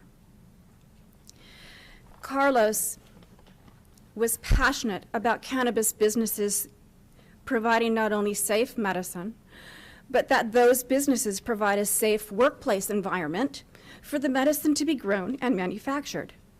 He spoke eloquently on those subjects just 1 short month before his passing at your September 11 workshop.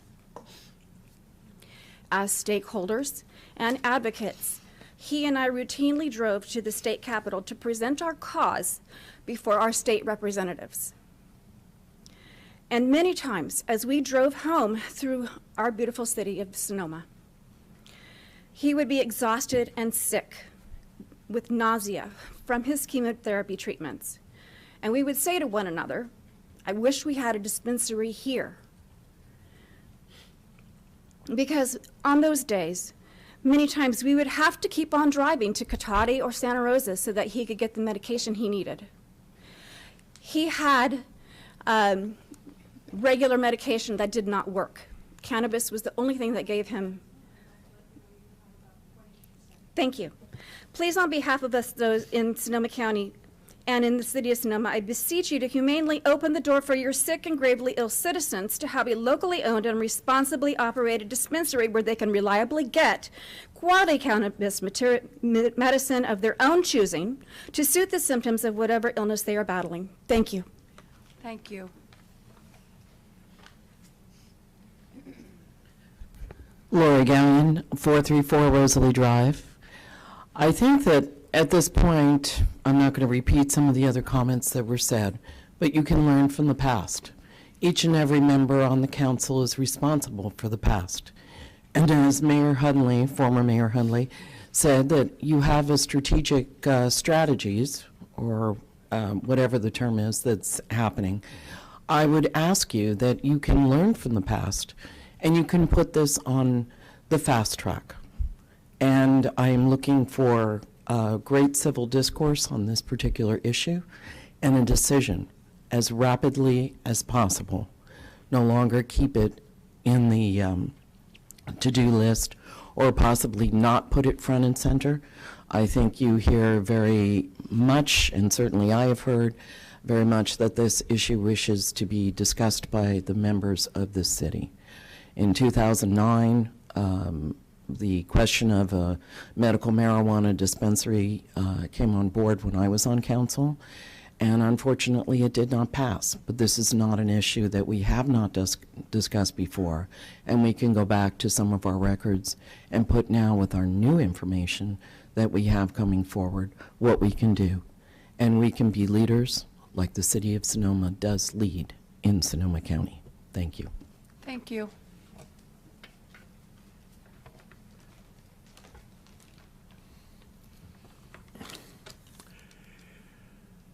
Hello, my name is Earl Blue, and I happen to live just about 50 feet from the city limits. So if everything doesn't work out here, you come and see me. I've used marijuana off and on since 1941, and on since 1941, and on since 1951, and that's 40 years high, and on and on. I went for the whole psychedelic deal: LSD, psilocybin, magic mushrooms, and even belladonna. But smoking pot was an affirmation for all of the above things I did, all that. And it all led to a certain degree of consciousness. To be here and now, knowing finally set in. To be here and now, the knowing finally set in, sunk in at 90 years of age. And I now can be here and now legally. I want to celebrate the New Year's of our high times. I never thought that marijuana would be legal in my town in my lifetime. Let's have a New Year's party. I want to invite you all to a New Year's party. Imagine the center filled with people all the same time at the stroke of midnight, lighting joints, laughing, singing Old Lang's High, like for the first time, as well as other celebratory tunes. A show of old movies in the big screen like Prince of Pot and Reefer Madness. It will be a benefit for the local talent that performed during the Sonoma fire victims. There's a lot of people that really turned out for all that.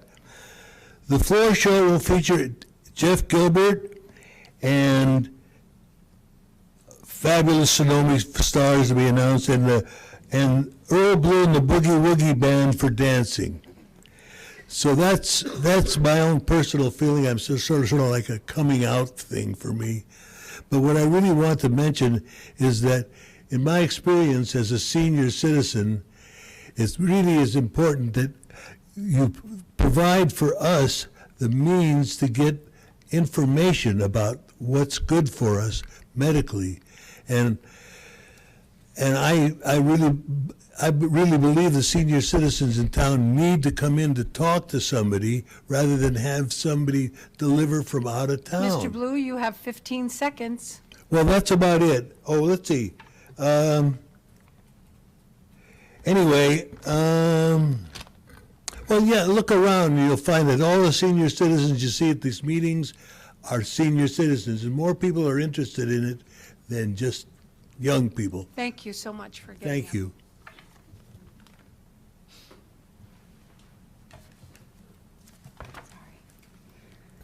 Good evening, Council. Congratulations, Madam Mayor and former Madam Mayor, and doubly congratulations this evening. My name is Erin Karlstrom. I'm with Dickinson, Peatman, and Fogarty, attorneys in Napa and Sonoma. We've appeared before you previously and submitted written comment on this issue, and I'm here to just highlight 3 points. The first is to please consider what your staff is calling option 2 with respect to retail dispensary opportunities. Clearly, there is interest from your council. There's obviously support from the local citizenry, including an overwhelming number of the residents of the city of Sonoma voting in favor of legalization of cannabis. And you also have a critical mass of surrounding communities that have already or are right about to regulate this industry, including, of course, my hometown of Santa Rosa, but also Petaluma, Sebastopol, Cotati, and tomorrow the city of Napa will take this issue up and look very likely to allow for retail cannabis storefronts in their city. So we would encourage you to take a look at those jurisdictions, as other speakers have counseled you to do. Sonoma won't be sticking your neck out on this issue any longer. In addition to those issues, Councilmember Harrington, you asked about the new state emergency regulations, specifically with respect to the temporary licensure. It's critical that your local operators have the opportunity to obtain a local permit in a timely fashion, because that local permit is a prerequisite to being able to participate and compete for a state license. So we would urge you to move forward very expediently on this. Your staff is prepared to come back to you in just 2 short weeks. We're very excited to see that, and we would urge you to select option 2. We've previously submitted for your consideration a draft ordinance which would regulate the entirety of the cannabis industry as a land use issue. We are happy to make that available to you. Again, this land use approach has been widely adopted. It moves us away from looking at cannabis as a nuisance or a public safety risk, which I think your previous speakers are highlighting for you. It is no longer the community ethos on cannabis. So I would encourage you to take a look at that ordinance. It treats cannabis as any other industry, imposing limitations on location and operations, things that you retain the right to do. And finally, with respect to the urgency or the moratoriums that are before you and the proposals from staff, we would ask you to please reconsider penalizing your would-be local operators by only allowing for out-of-city businesses. I'd like to warn you, 20 Thank seconds. you, Madam Mayor. As we wrote previously, this approach would shutter the opportunity to develop your local business and your local industry, which could otherwise lead to much-needed job creation and sales tax revenue. We thank you very much for your time. Thank you very much.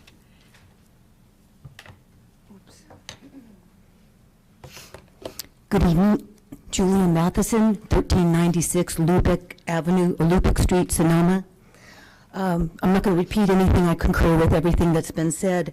I do want to say that I appreciate that you're offering the Sonoma citizens a delivery service. It's not enough. And it's not enough for several reasons. Earl was speaking about the necessity of patients being able to speak to a patient consultant. Sonoma Patient Group has a priority of educating our patients. We have all of our staff has been trained to answer questions. We have a nurse on staff, so they can talk about their medications. That's not going to happen with the delivery service. Also, cannabis is a very complicated medicine. We know about the THC that has the psychoactive effect. We know about the CBDs for the healing effects, but not many people understand the terpenes. The terpenes there's over 200 terpenes involved in the medicine. There was a study done in Europe which showed that if all the cannabinoids were similar and just the terpene profile were different, that would make a difference between it being effective or not. Terpenes is the olfactory sense of the medicine, the smell. So very much like going to a supermarket and smelling a tomato, you can tell if it's appropriate medicine for you. You can't get that with a delivery. You need to sit and you need to smell the medicine, and most importantly, you need to dialogue with that patient consultant. It's very much like a pharmacist. You go and you ask questions. Also, alcohol kills more than 88,000 people annually. The states that have medical marijuana and the cities, according to a study done in 2016, a study in the American Journal of Public Health, The enactment of medical cannabis laws are associated with reductions in traffic fatalities, particularly between the age groups of 25 and 44 years. Research attribute this decline to the result of fewer people driving under the influence of alcohol. Also, Colorado, Oregon, Washington, and Canada show that there's less alcohol use. This city needs this. This city needs less alcohol consumption. There's also less prescription drug use in medical marijuana states. The prescription drugs used for replacements for opioids, anti-anxiety drugs, antidepressants, sleep aids. There's also less traffic fatalities involving opioid-positive drivers, as well as those that are inebriated. And if we are going to allocate any funds for law enforcement, I concur with that that person that said that perhaps if we could ask our police to allocate funds for policing the plaza for our inebriation that inevitably happens in the city. That's it. Thank you. Thank you so much.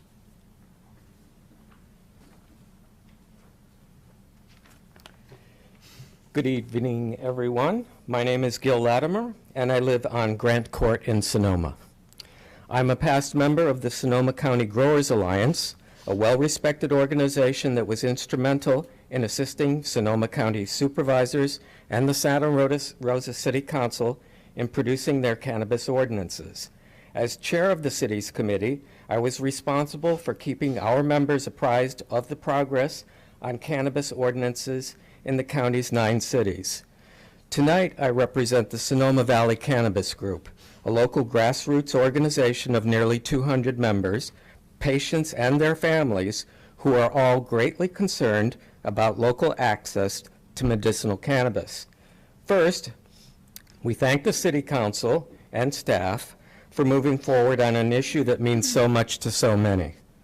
However, because the agenda was released on Friday, Sonoma patients and their families haven't had time to digest this item and prepare a case that supports Option 2's call to investigate allowing a dispensary. Option 1 alone does not adequately address patients' needs for quality care. Patients require firsthand experience at a walk-in dispensary that allows them to consult with knowledgeable staff for recommendations on products and dosages. In the case of delivery only, patients are unable to physically preview the medication to determine which product may suit them until after it arrives at the door. Each of you has a family member or has even experienced personally the ravages of life-threatening illnesses. We implore you to understand that the medical dispensary issue isn't about drug abuse, and that it's very important to draw a distinction between the two. This issue does require work, but smaller municipalities like Sebastopol, Cloverdale, and Cotati have all done the hard work and all permit dispensaries.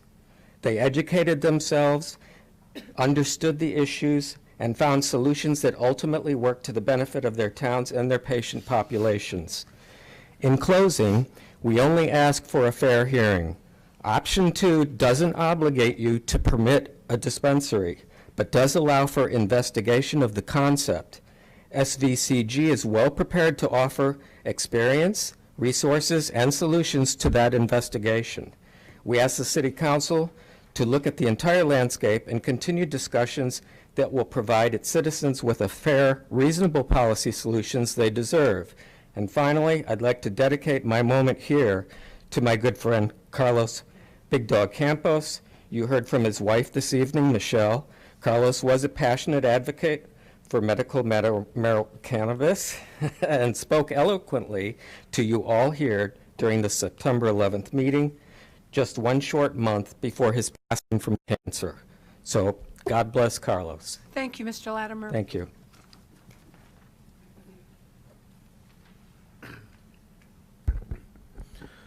Logan Harvey, 578 Estamadera Drive. Who says city council meetings can't be exciting? I'm excited to go to Blues Party. I think this is an important issue, and it's important that we do look at ways to gain more tax revenue in the city. We know that we have roads that we need to repair. There's a lot of infrastructure work that could be done. Bike path could be widened and things like that. And generating more revenue would be helpful to it. I know for a fact that being able to have local access to medicine is a positive thing. Know seniors personally that use this for back medication, and they consistently will order medication that they think will help them, that are high in CBD and maybe low in THC, and then find out that it doesn't actually work. There's too much THC in it, have to go back and try to find the right one. Being able to have access to somebody who understands the product is a great tool and a great resource for people that are located in Sonoma. Additionally, sometimes seniors aren't able to drive, and so having a local resource is a really positive thing for them. Regarding outdoor cultivation, I don't really see the need for a greenhouse requirement. With the ban, I think it might be more logical to require that it not be visible from the street. Smells and things like that can transfer, I guess. I don't really like the smell of lavender, but I wouldn't ban it inside the city either. In terms of water use and things like that, I think 2 plants may be too small. A lot of times when people are doing an outdoor grow, they're only going to cultivate one time a year, and so that are going to be their kind of dosage for the entire year, and so going up to 6 plants or 10 plants might be something that's appropriate.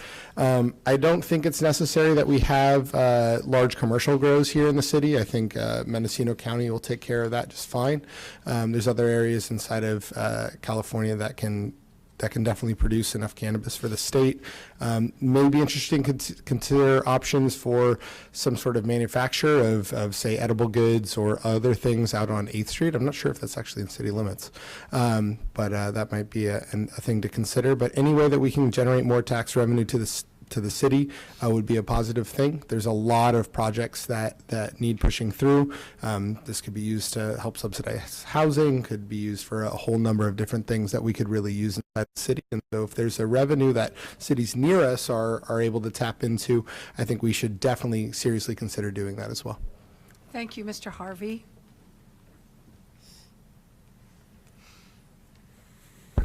Ken Brown, 1396 Lubeck Street. I've supported the Chamber of Commerce and the Visitors Bureau my whole career. I'm very comfortable to tell you, think local, shop local.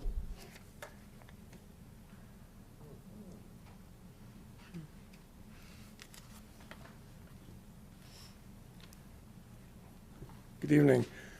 John Early on Castle Road. I've spoken for you before, and I just got ripped for what I said the last go-around. I'd like to clarify that I am absolutely committed to working as closely as possible with the city, and I've never been a great public speaker, so I've always avoided it, and by that I can assure you I'm nervous right now, but I feel as if I need to defend what I said, and if I misstated something that was misinterpreted, I apologize. This evening I was represented by my attorney, Aaron Carlstrom. I've been working with attorneys throughout my involvement in this industry since 2010. I've spent many hours, many dollars, and every effort I could possibly achieve to stay in compliance. Prop 215 was the basis for the cannabis business for 20 years, and it is only now changing. I have always been in compliance, and I would like to I did not intend to flip a finger at the city when I said I've been doing this, but I've been doing this along with thousands, if not tens of thousands of people in this state, and we would like to be considered for a dispensary. We feel that we have a good location for it, and I'm sorry if there was a misunderstanding about my approach. I wasn't trying to insult the city at all. So please take that into consideration. Thanks. Thank you, Mr. Early. Are there any others? Hopefully I'll be the last one. Scott Murray, 4899 Grove Street. I first want to thank you for adopting consent item 5.3, the 6-unit condominium project on Broadway. That is mine. So thank you very much on that. And with that being said and done, I apologize if I'm incorrect on this statement, but it sounds like the city already has a regulation that growing of marijuana, medicinal, recreational, either way, has to be approved by the landowner if it's being grown. And if the city has that regulation, I would strongly urge you to keep it. If you do not, I would strongly urge you to include it. The condos we have are going to be rentals where we retain them, and my family also has a number of rental properties in the city limits. And it is a problem when you have a tenant starts to grow, has a growing, and the odor becomes offensive to all of the other tenants that are there in the property. And as a landlord, there's nothing you can do to remove them if it's being done legally. If the city keeps that ordinance that it has to be approved by the landowner, it gives a landlord an avenue to ask the tenant to remove that grow or remove that tenant if need be, because you could potentially have one tenant displacing a dozen others because of the odor. So I would urge the city to keep that ordinance or adopt that ordinance, and a dispensary could be a way around that. Eliminates the potential grows where if people from the city have a place to go and buy it, they don't need to be growing it on their property. So I think a dispensary is a good idea and helps the issue of the growing and the problems with that. So thank you very much. Thank you, Mr. Murray. Are there any other comments from the public? Hearing none, I would like to close the public hearing.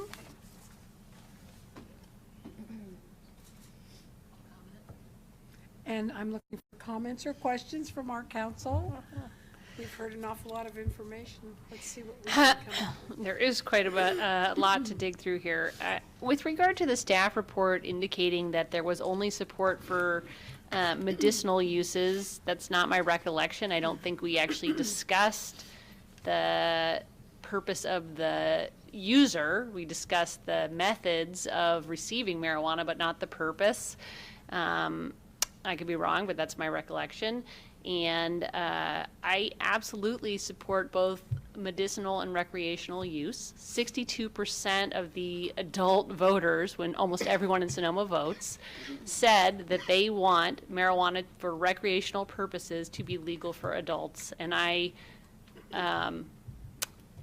am insulted by the idea that it is the role of government to tell adults what they can and cannot do. And this debate has been going on for decades and decades and decades, and the adult voters of this town have said they want it to be legal. So for my purposes, absolutely, for both medicinal and recreational purposes, what adults do in their homes is really their business. And we've had the entire state vote on that, and I would never begin to dream of creating regulations to thwart the will of the voters, especially in an overwhelming vote.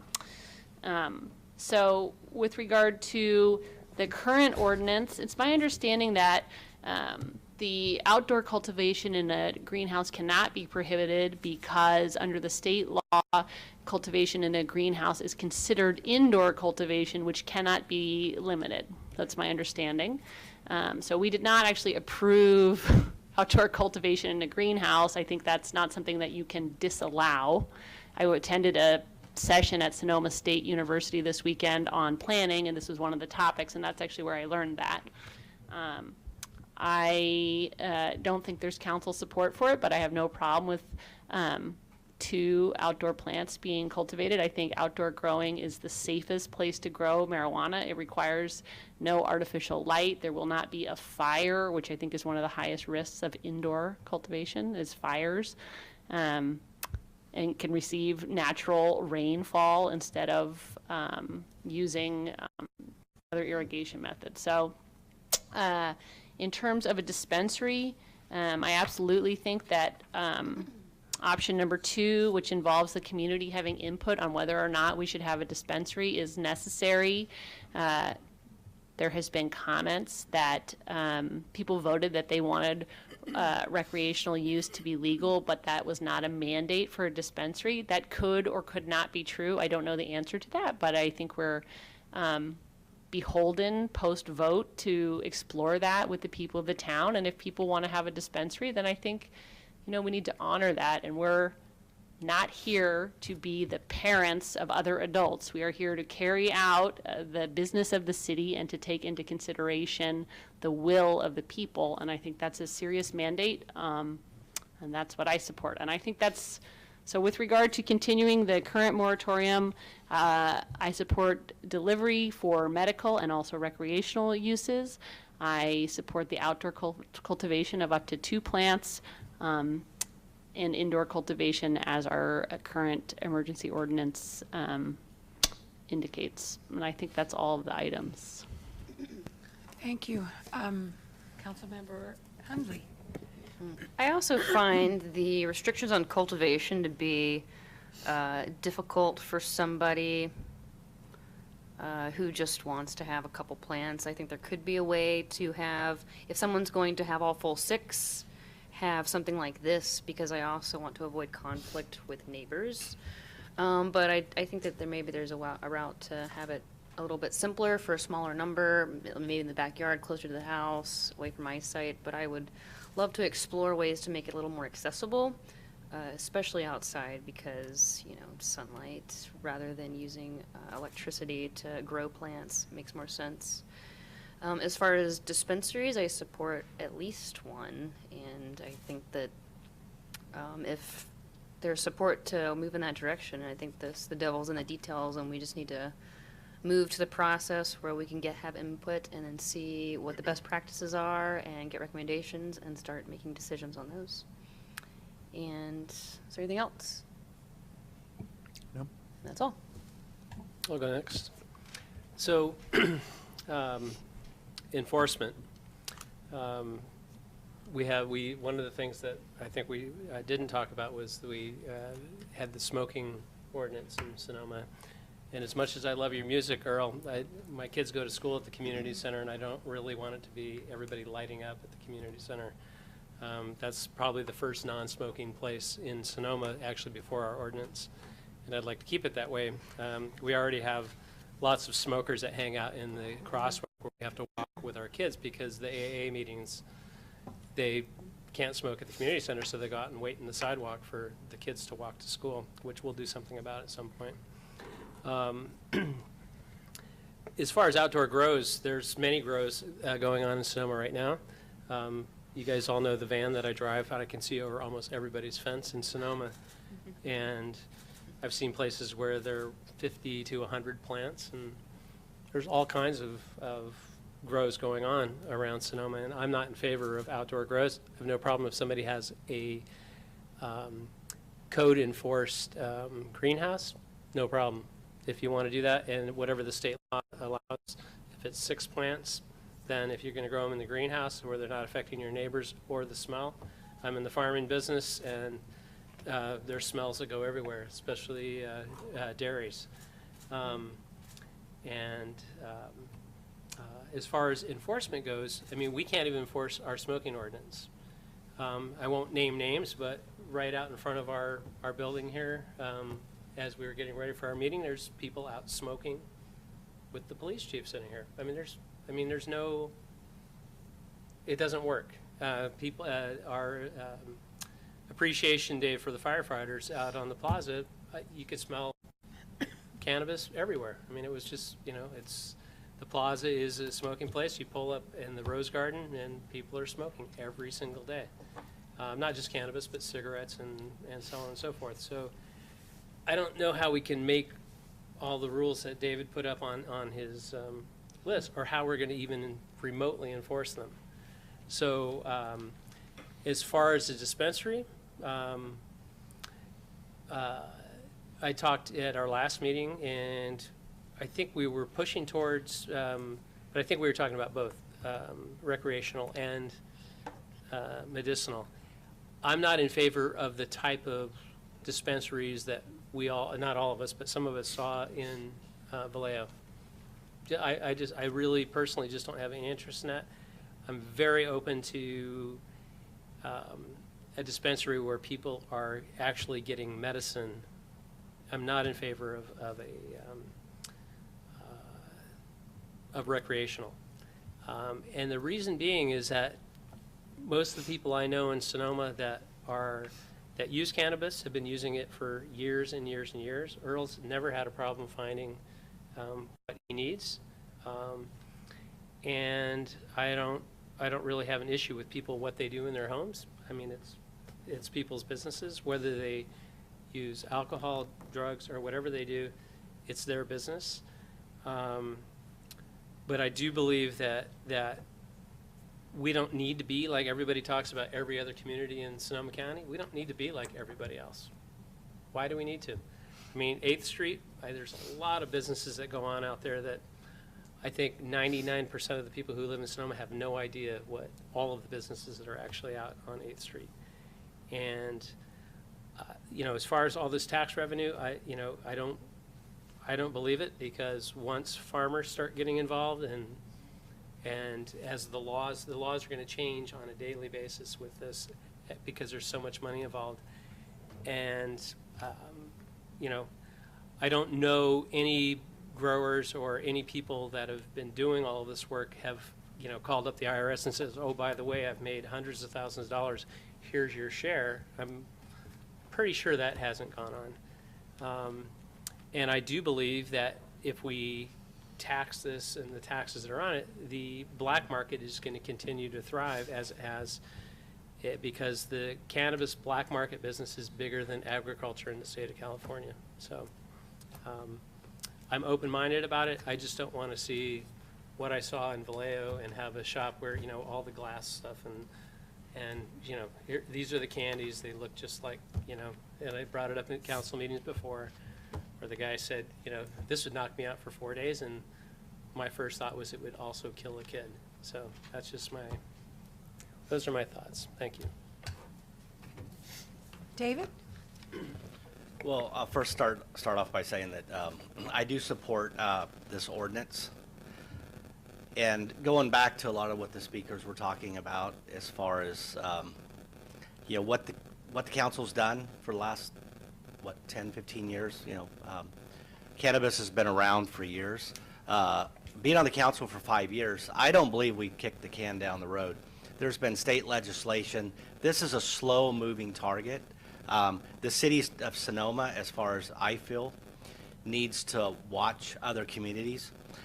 If I could have our planning director put the city map, the map of city of Sonoma, realizing some public speakers tonight, a lot of people don't realize how small the city of Sonoma is. It goes from 7th Street East, a little bit away from it, about to where Taco Bell is, and that whole area by Montini, there's houses that you think are Sonoma, they're not. So one of my justifications for not having a dispensary in Sonoma has been very simple. We are a small part of the sphere of influence that I call Sonoma Valley, and Councilmember Edwards was talking about 8th Street. At this time, I would like to see a little bit more reports, but I have to agree with Councilmember Edwards. I don't like the dispensaries that I see. I always thought that if you were gonna have it legitimate, there should be, I think we have 3 or 4 pharmacies here in town. That's what I would rather see. Opening discussion for a possibility of a dispensary down the road. I would actually want to be in on that conversation. As far as the debate, and I hear this all the time, I think we beat up the wine industry a lot, where I think that we need to come together on that. I respect cannabis, and as everybody knows, I grow vineyards. I made a decision in my life a long time ago. to really be responsible. Don't drink and drive. Tell other people don't drink and drive. I produce a product that, yes, could impair people. Cannabis, I'm sure that there's those risks also. But I don't think that's an argument in the debate. And I think that hopefully one thing that post-fire comes out of Sonoma is it is time for us to come back together and open these discussions. I feel that I am serving on a city council that is open to a lot of ideas. Tonight, what I look at, what we're doing, is we're extending an ordinance so we can take a look to see. Because I still think that if you talk to anybody in the state of California where this is heading, a lot of people don't know. It's a new industry as far as being legitimized. And I'm hoping that there will be some great work in the next 10, 15 years. I have always supported medical marijuana. I love the fact that we're going to allow deliveries in Sonoma because I feel that we have patients here that deserve that. One thing I did learn tonight that is very interesting, you know, about the products, picking them up. But I still feel that if we have a reputable dealer, I don't want to use that word, but a reputable company that is delivering medicinal marijuana in the city of Sonoma, I'd be fine with that. So if my colleagues, I can go ahead and make a motion. Oh, sorry. Sure. Thank you, David. You know, it's interesting. I'm so happy that Councilmember Edwards brought up the issue of children with respect to the dispensaries. I, like you, heard the gentleman talk about the edibles at that dispensary in Vallejo. I can't say that we could put them all together in one lump, but I'm really concerned about children. I think adults have a right to do what they want. I actually am leaning on to option one with respect to no dispensaries here in the city of Sonoma, but I'm open to looking at the other option with respect to taking a look at what those options might be. I am not for outdoor cultivation. I think we've already made given some information on that in the past, and that's at this point. This is where I feel that I stand. And David? I'll go ahead and make a motion for an urgency ordinance of the City Council of the City of Sonoma extending a temporary moratorium, except under certain circumstances, on the indoor and outdoor cultivation of medical cannabis and all commercial cannabis activities except municipal deliveries, and approving a report on the conditions leading to the adoption of the ordinance. I'll second that.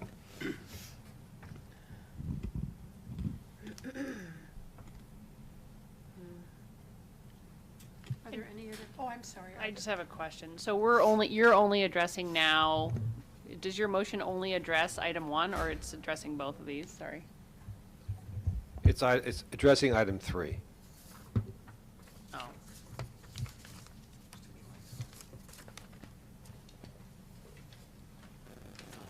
Item 3. I think it's staff's hope to come back after council takes action on this item, to come back and do straw votes on the other issues. Like, do you want a dispensary? If so, do you want it to be medicinal only or medicinal and recreational? Yep. Right. Yep. I have a question. Okay, so there is a motion and a second.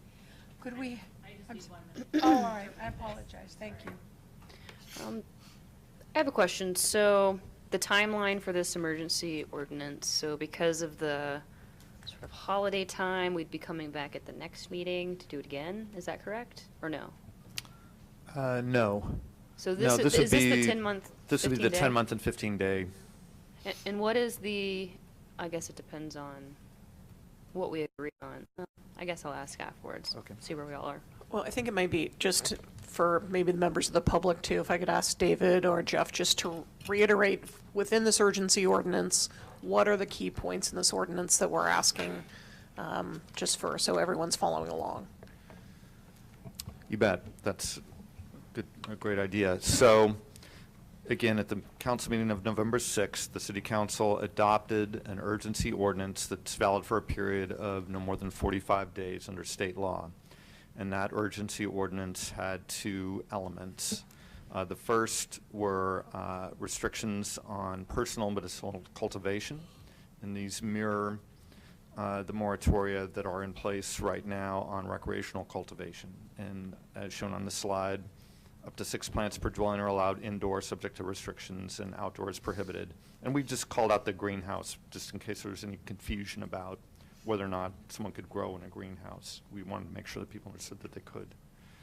And then the second component of that urgency ordinance is a prohibition on most types of commercial cannabis activities except for deliveries from licensed dispensaries located outside of city limits, subject to the restrictions listed on the slide.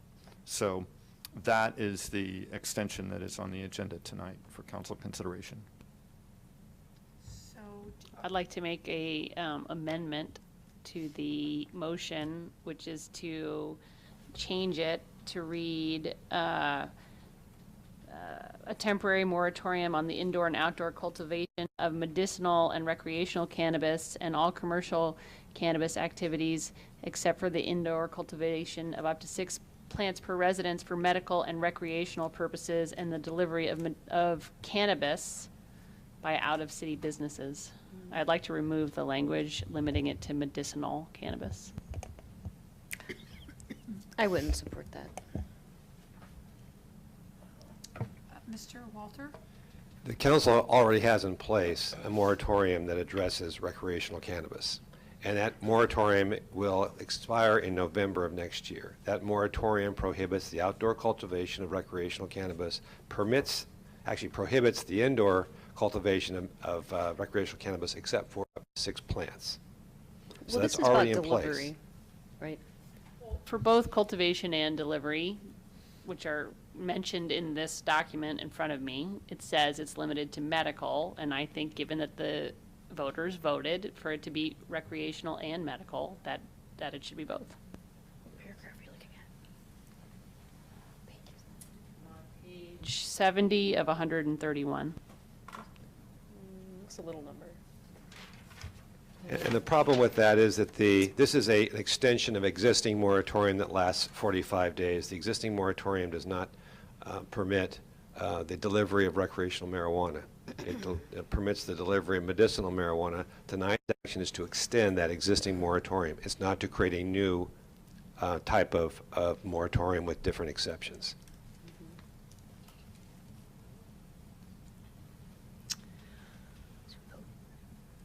So I think we have a motion and a second. Is that correct? Do you have anything else you'd like to add, Vice Mayor? So you're saying that in order to change the current moratoria, that would have to be separately agendized? Is that your position? Yes. And if I could add just one quick comment, just for public. This is something that we've already had in place and we're extending it. And maybe you can explain to the public what happens next. November 5th, 2018 is when this, or 2018 is when this would, what would happen at that point? The objective that we've articulated before with respect to all of the moratoria that the council have adopted and extended is to conclude this discussion in November of next year. By that time, we are hopeful this council will have taken final action in whatever way it wants to take, dealing with the cannabis issue for a relatively on a permanent basis. Nothing's permanent. We know the council can change its mind anytime it wants, but the goal here, and the council's articulated this goal, is to conclude this discussion in a timely fashion. We understand that to mean before November of 2018. All the moratoria are slated to expire then, at that time. Even the moratorium that's before you tonight that we're asking you to extend it to November of 2018.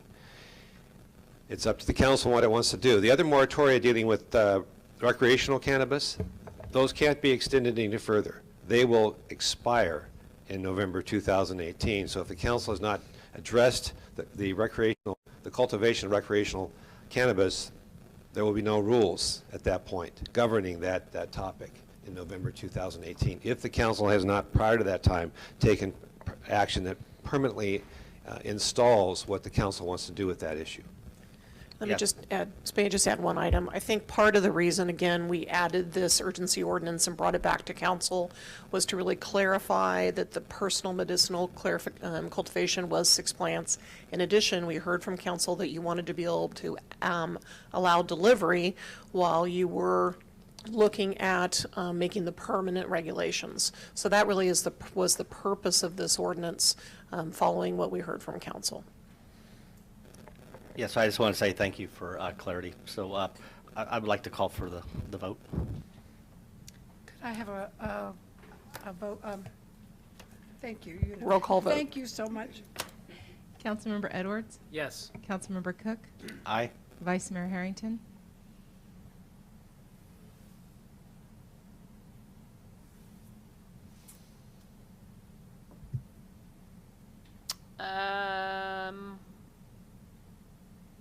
Aye. Councilmember Henley? Aye. Mayor Agramonte? Aye. Thank you. Thank you all. That's okay.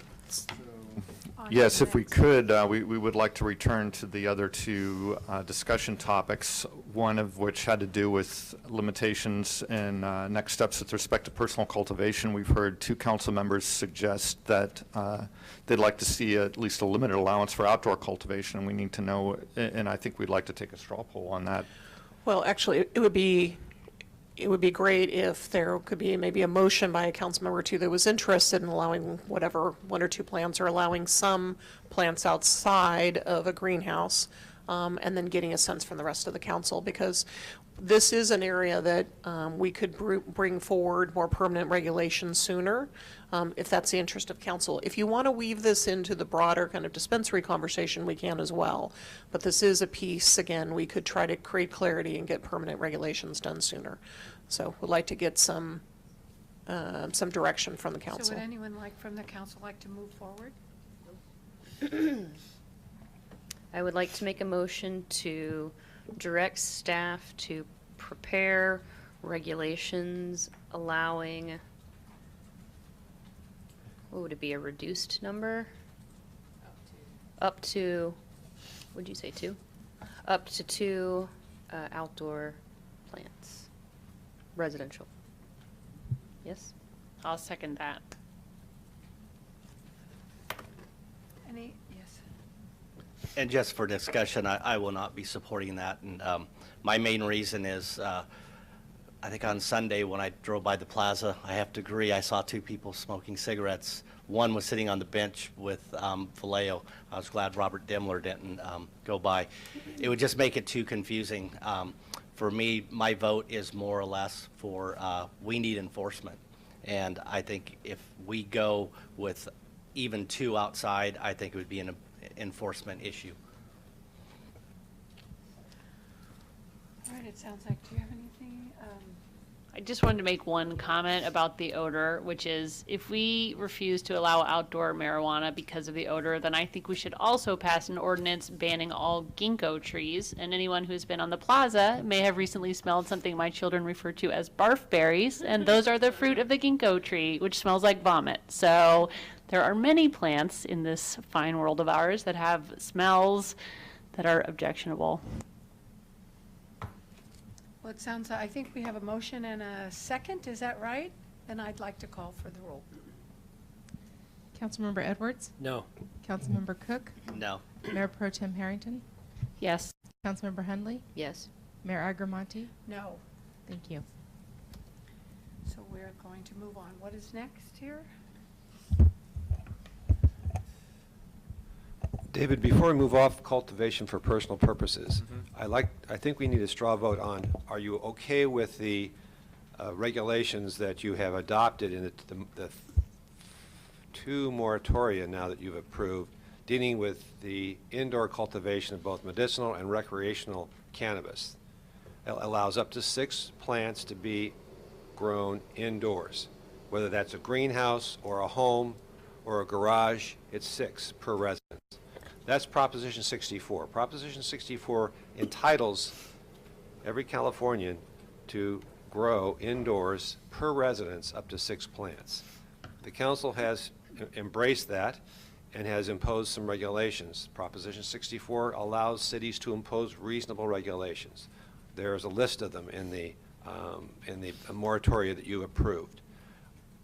I think we need a straw vote on whether you're okay with those or not. I'll go. I'll go.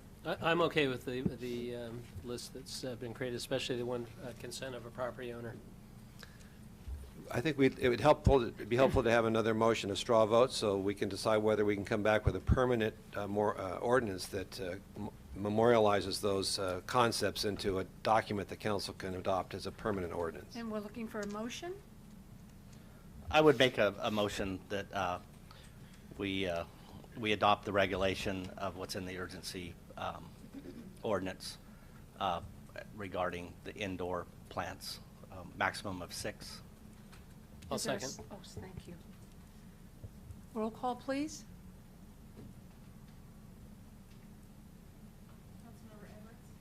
Yes. Aye.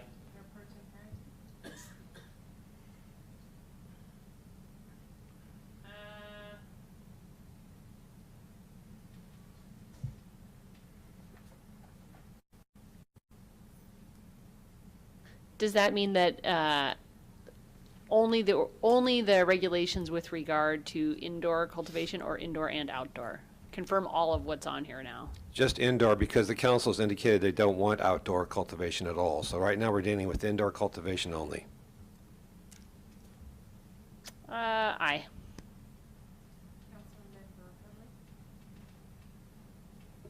Can't hear you. Your mic's not on. No. Aye. Mayor Agramonte, Aye.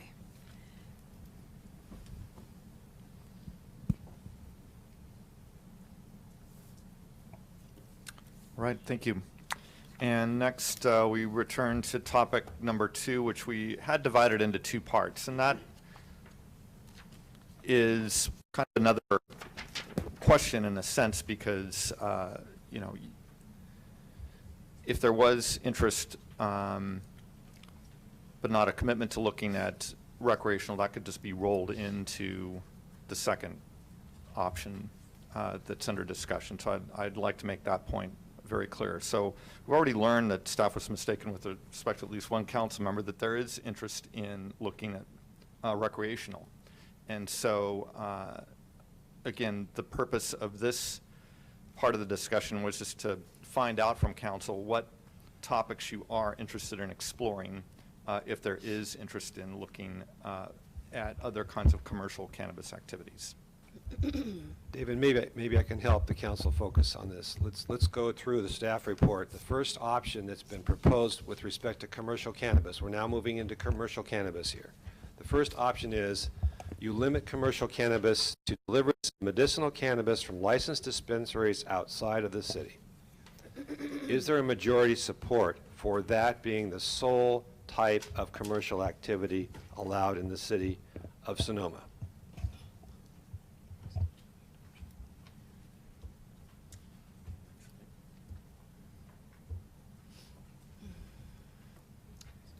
Oh, I'm sorry.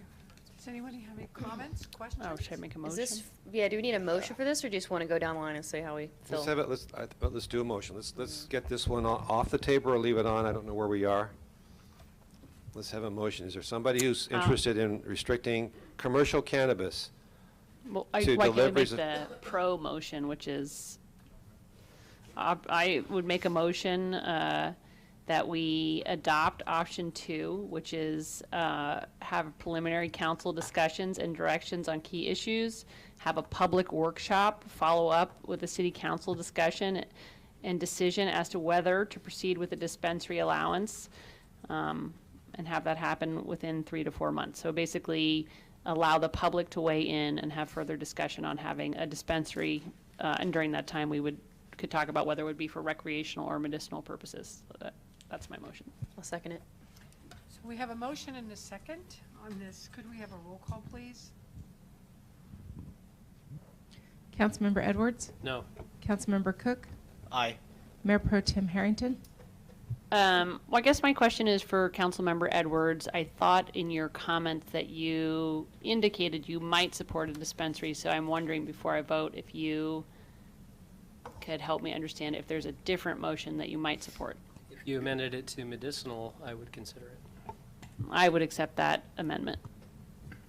Then I'll change my vote to yes. And that would take a second. Does the seconder agree with that amendment? Yes. Okay.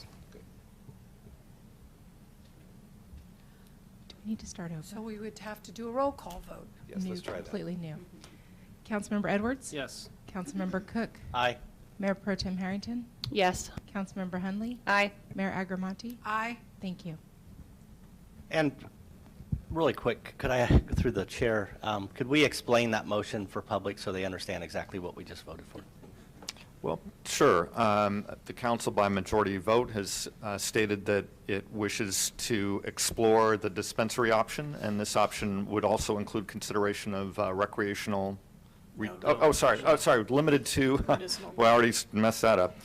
Would be limited to medicinal cannabis. And as stated in the staff report, it would be our intention to return to the city council at your meeting of December 18th, 2017, with a more detailed timeline as well as a consultant proposal to assist us in this effort. And through that council motion, there's going to be a preliminary council discussion and direction on some of the key issues that have been discussed, a public workshop, and then that phase would conclude with a follow-up discussion on the part of the council and a decision as to whether or not to proceed with the dispensary allowance.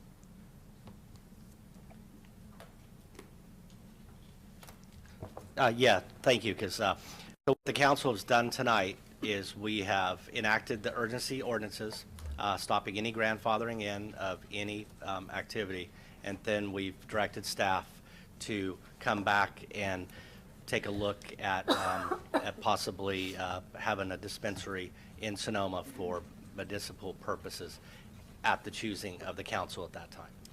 Yes, I think what I'm hearing the council is there's an interest in exploring, and then as we explore and get more specific, what a dispensary could look and feel like will get more articulated, and then the council and the community can weigh in on that and decide if they're comfortable moving forward, because the next stage really is all the implementation actions.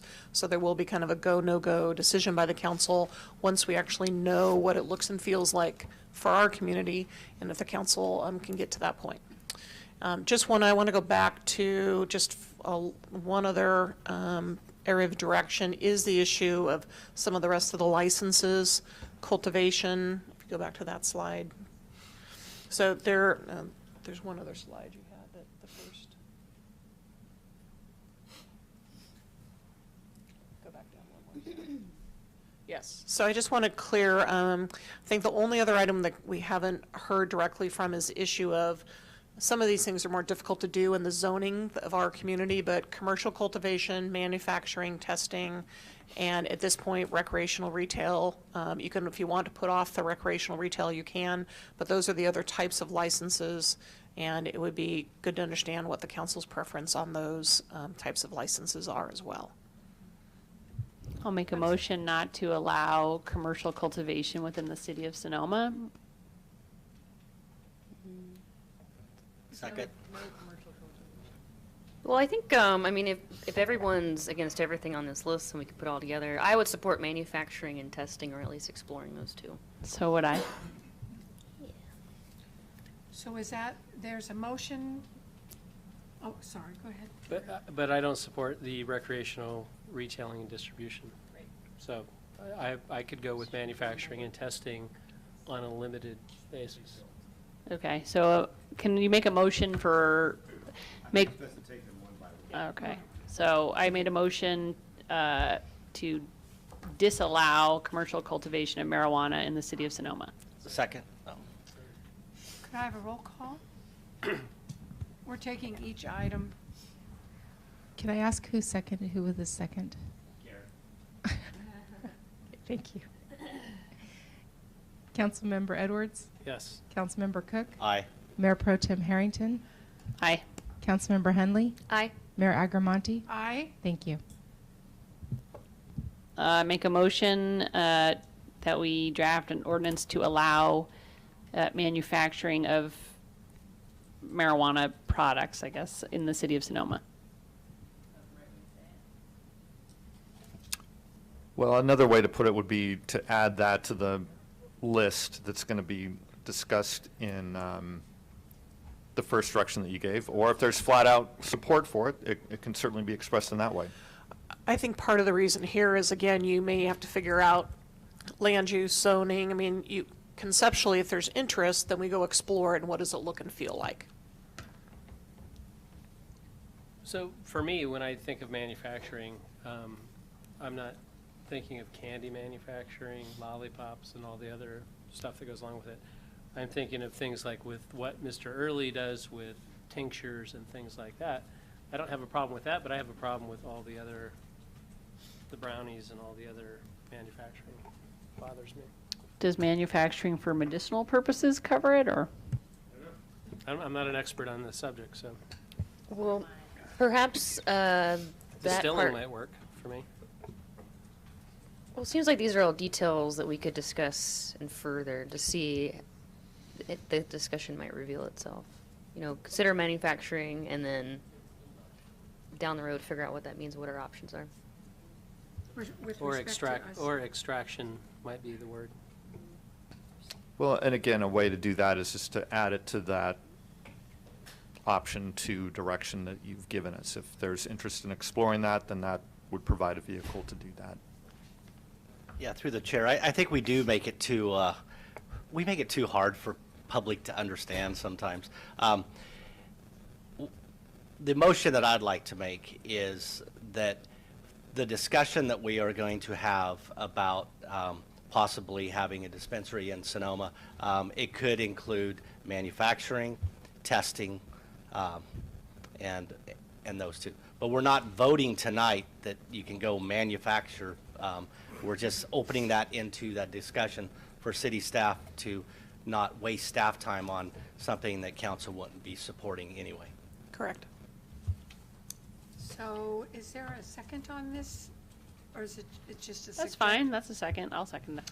Okay, so we are looking at commercial cultivation, manufacturing, and testing today? No. Oh, okay, all right. So I have a motion and a second. May I have a roll call, please? Councilmember Edwards? Aye. Councilmember Cook? Aye. Mayor Pro Tem Harrington? Aye. Councilmember Hunley? Aye. Mayor Agramonte? Aye. Thank you. So, Oh, and do we need to go through the recreational retailing and distribution since we already I said feel that? like you've given us the direction. so this is it? That was so simple. I'm so excited about that. 11 more months. Congratulations, everybody. So, let's see.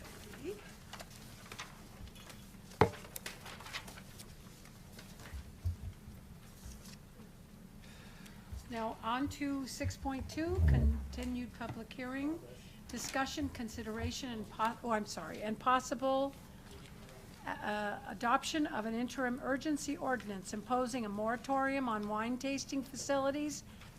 Sorry. Oh, okay, sorry.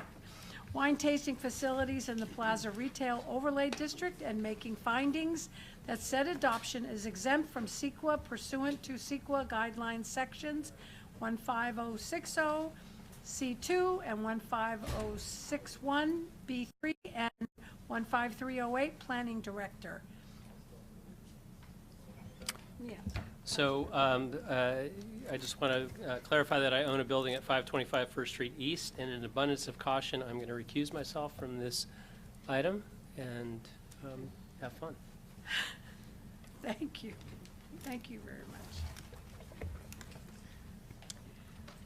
So I think at this point, I turn over to the Planning Director for a staff report. I'm going to go give a little first. And I would also like to clarify, at the last hearing on this matter, it was suggested that because of my home address, that I might have a conflict of interest. I wrote a letter to the Fair Political Practices Commission, which is run by the state. They informed me that, of course, I do not have a conflict of interest, and I'm totally fine to vote on this matter. Thank you. Thank you, Mayor Agramonte, council members.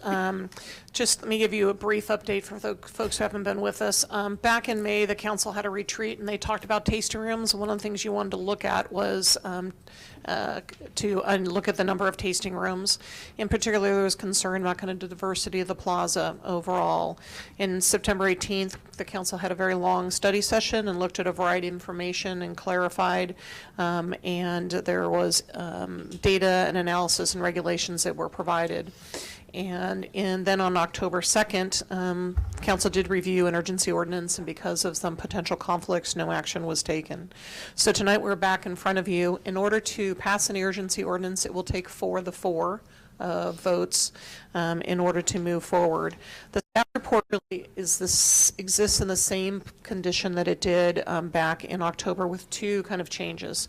One, just want to clarify that there is some additional information on sales tax that we did not have at the time before. This has been an interesting process to really kind of understand sales tax on tasting rooms, and particularly the real issue is wine club memberships. So tasting rooms, if you walk into a tasting room and you buy wine, obviously there is a point of sale and the city gets that sales tax. And however, if someone is buying wine but they're shipping it, maybe they're from Texas, there is no sales tax. The issue is when someone walks in and they buy a wine club membership, and they then maybe take with them their first set of wine, but the rest for the wine is going to be shipped. And then there really is a question of where that wine is shipped from and what the contract says. And this is an area I think that a couple of the whole tasting room regulations have really changed in this tasting and the world of state clarity with the Board of Equalization is not as clear as I think it could be. So I think folks can get different answers when they call the state, but I do believe that there is the potential that if we worked with our tasting rooms moving forward and tried to provide some clarity, that there could be the ability to recapture some additional sales tax, because right now, if the future wine membership, wine deliveries are being sent from a place outside of the city limits, I think in a number of these situations, the point of sale is being captured outside of the city. The only other point I want to make is that there were initially 5 exemptions of tasting rooms that were already in process, either building permit or business license. When we talked about this previously, there's been no change to that. So those same businesses are still exempt. And so with that, I think there's just one slide that we'll pull up and show you just to clarify what are the key pieces that are in the moratorium, and be happy to answer any questions of council. So I'll turn this to David. Thank you. So again, it's not that we want to give this item short shrift, but the council has reviewed this very thoroughly, both in a study session and in your previous attempt at considering the moratorium that was cut short when we had to look into the conflict issues. So just very briefly, the moratorium that's before you has a number of encompasses a number of directions, and we want to make sure that those are very clear to the council, because these are areas where the council could require a change. So just to go through them very quickly, in terms of the use that would be prohibited by this moratorium as drafted, it would be limited to wine tasting facilities only. So it would not encompass wine bars and tap rooms. And the reason it doesn't encompass wine bars and tap rooms is that there's already a use permit requirement for that use. The geographic area that would be encompassed by the proposed moratorium would be the Plaza Retail Overlay Zone, and I'll show a slide of what that zone looks like in just a moment. Other options that the council might consider would be to apply it to the downtown planning area, or this historic overlay zone, or apply it citywide. And then the thresholds that are established in the moratorium are that, and this relates to what projects that are in process would be excluded from the moratorium. And it's proposed in the draft that's before you, projects that have a building permit that's been applied for, that have a building permit under review, that have a business license that's been issued, or that have a vested right to proceed, just as defined in the law, would all be exempt from this moratorium. But as options, the council could limit that further. For example, you could attempt to have a moratorium that applies to everybody unless a business license has been issued, or you could attempt to apply it to circumstances in which a lease has been signed. The proposal by staff is in place because it recognizes that under state law, when there's been a substantial expenditure towards a physical improvement in implementing a project, that typically is considered to be a vested right. So we feel that the ordinance as drafted reflects that legal direction. So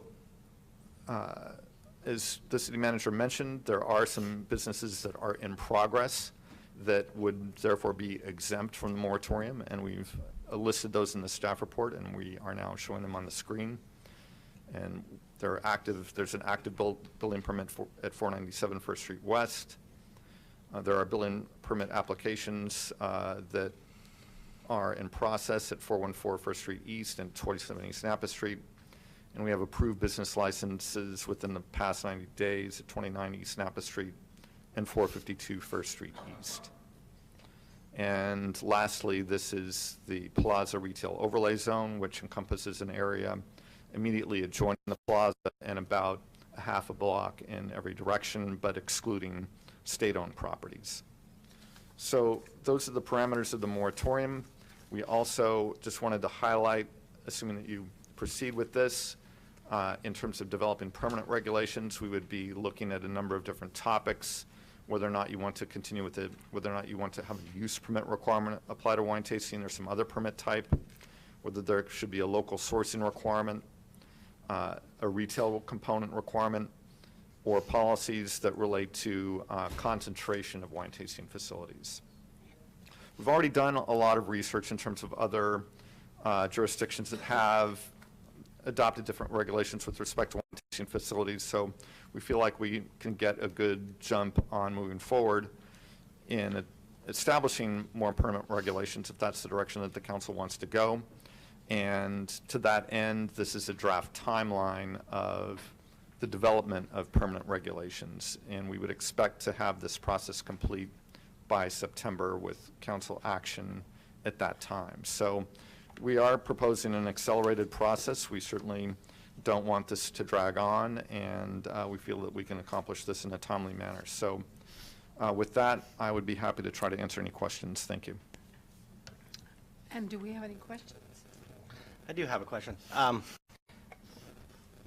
I get confused up here, so I know public has to get confused. And I think maybe it's a presentation, and I'm not beating up staff right now. But tonight, all we're doing is I'm looking at an ordinance that we're going to say yay or nay.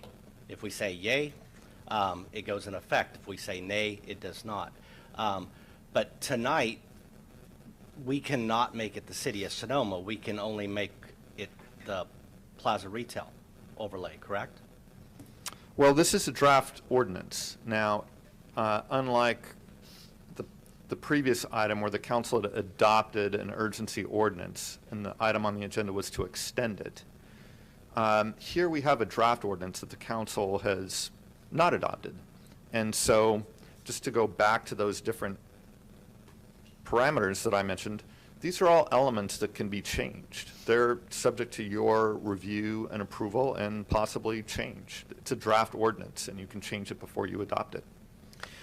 And it's also quite true, though, that the action before the council tonight is to adopt an urgency ordinance that would place a moratorium on new applications for wine tasting facilities or on the approval of new applications for wine tasting facilities.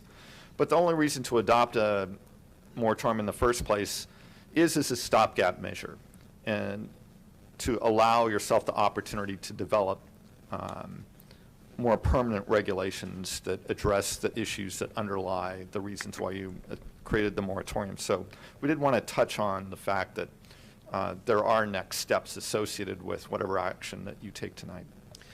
Let me just maybe add one other item. So again, this process, what this does is put the pause button. But it basically puts a pause button and then stops the kind of the world where we are right now. And then we've got 9 months to study the issue and bring back permanent regulations. Now, the other option, because again, with 4 members in the dais, it will require all 4 of you to affirmatively vote for an urgency ordinance. If there are only 3 of you that are interested in moving this forward, then you can't do an urgency ordinance, but you still could give staff majority direction saying we want staff to move forward to go study these issues. But meanwhile, we wouldn't be kind of freezing the world as we know it. Additional tasting rooms still could come in while we would be proceeding, you know, with that direction over the 9 months.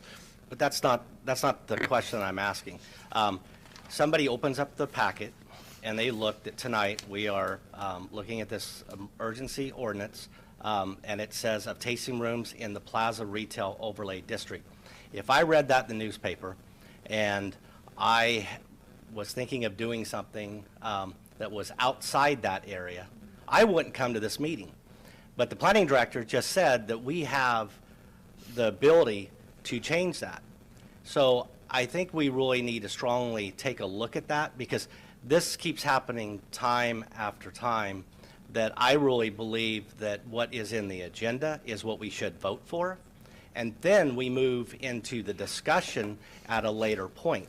And it just happened in the last item, and that's why I kept speaking up the way that I was. So I'm not going to tell staff how to do their job, but you know, I'm in support of this. But if it went another direction that furthered it out, there's no way I could support it, because there's an individual that would be affected that did not come to this meeting because they did not see this in the packet. So I don't understand that. If that's how the city of Sonoma is doing this, we need to look at it and we need to change it immediately. Anyone else have a comment or a question? I'd like to make a comment. I agree with you. On a few occasions, I've seen reports that have nothing to do with what I've read, and I read like a high school AP student and try to follow these things. So I agree with what you've said, David. You come with one intention, and then now where there are other options. So I hear what you're saying. No, does anyone else want to?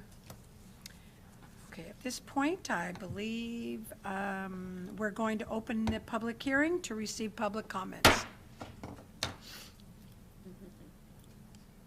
And nobody.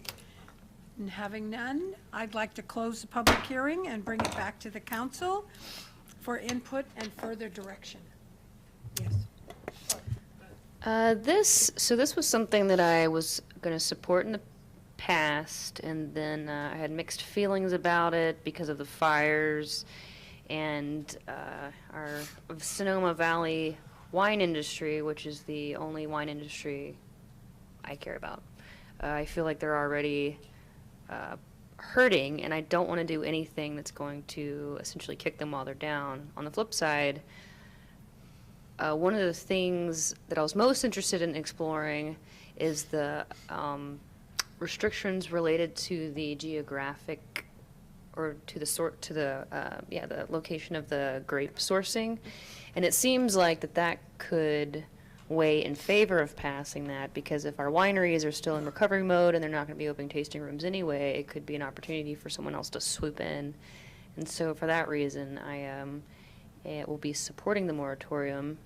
However, in the meantime, we haven't heard from anyone else that was going to be proposing anything, but I hope that our local wineries out there will communicate with us if that is not the case. But I will be supporting it tonight. David? And I also will be supporting it, and I do understand Councilmember Hunley. I believe that putting this ordinance in place is helping our local wine tasting, because it's going to push the pause button, as our city manager said, and we can take a look at it. I will comment a little bit, as I did at the previous meeting, about grape sourcing. It's really hard, very convoluted. I'm afraid that if we get too far into that, we could actually hurt some of our local businesses based on that. But I will be supporting this as read with no changes. I also support the emergency ordinance, and I think, of course, I agree with your comments, Councilmember Hunley and Cook. I also think that in terms of knowing what's going on in the city, the system right now where we don't have a way of being notified of a new wine tasting bar, no use permit, nothing like that, I think we need to fix that. And this is, relatively speaking, a new phenomenon of having all these tasting rooms. And so I think that that's probably a good evolution of the process, that the city is involved in knowing who wants to open a tasting room here and trying our best to promote our local businesses within the county, local growers, local wineries. And my comment, of course, are I can't even remember, but when it was first presented, I remember the young man that got up and said humbly, the reason we want to have wine tasting rooms is because we're a small winery. We don't have the facilities to be able to have wine tasting, and that's how it began. It was very humble. But I think it has grown far beyond that humble request in the beginning because of the different wineries. And the issue of the sales tax point of sale location is, it's a mystery, because I just encourage people to look at page 5 of 28, below the chart. It tells you, if the Wells Fargo wagon goes one way, then you can tax it here. It's just ridiculous. So that's some objection I do have, but thank you.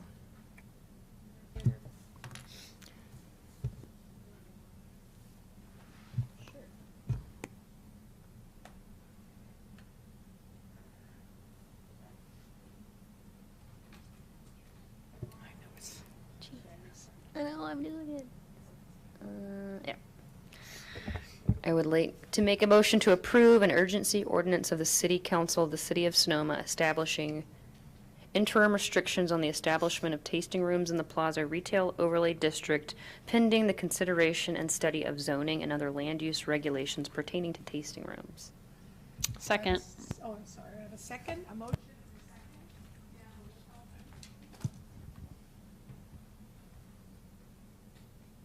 Councilmember Cook? Aye. Mayor Pro Tem Harrington? Aye. Councilmember Hunley? Aye. Mayor Agramonte? Thank you. It turned off. There's your 4/5 vote on that. Thank you so much. Yeah. We're going to take a 5-minute break. Give her coming back.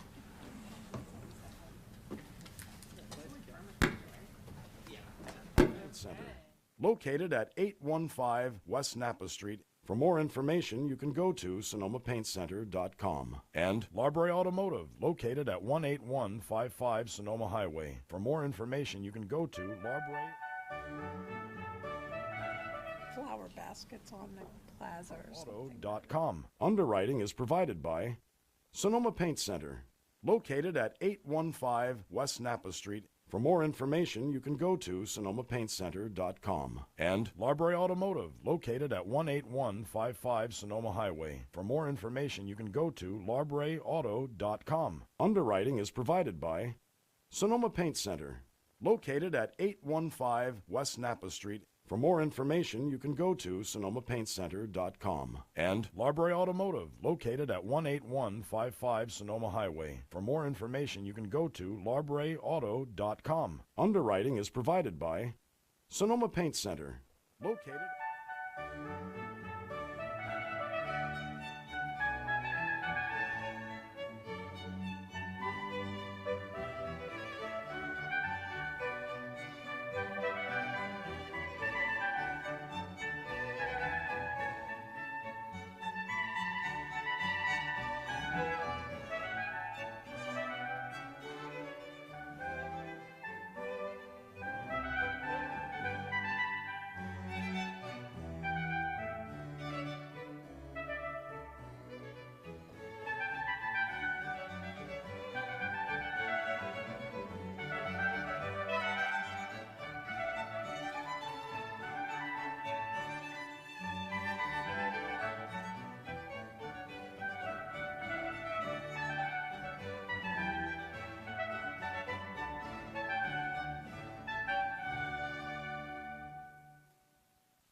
7.1, discussion, consideration, and possible action approving resolution authorizing the city manager to execute a 2-year contract with the Valley of the Moon Certified Farmers Market to operate the Tuesday night farmers market at the Sonoma Plaza for 2018 and 2019, and directing staff to initiate a request for proposal prior to the 2020 market season. I guess that's the end of the sentence. All right, Mayor Agramonte and council members, let me give you an update here on a staff report.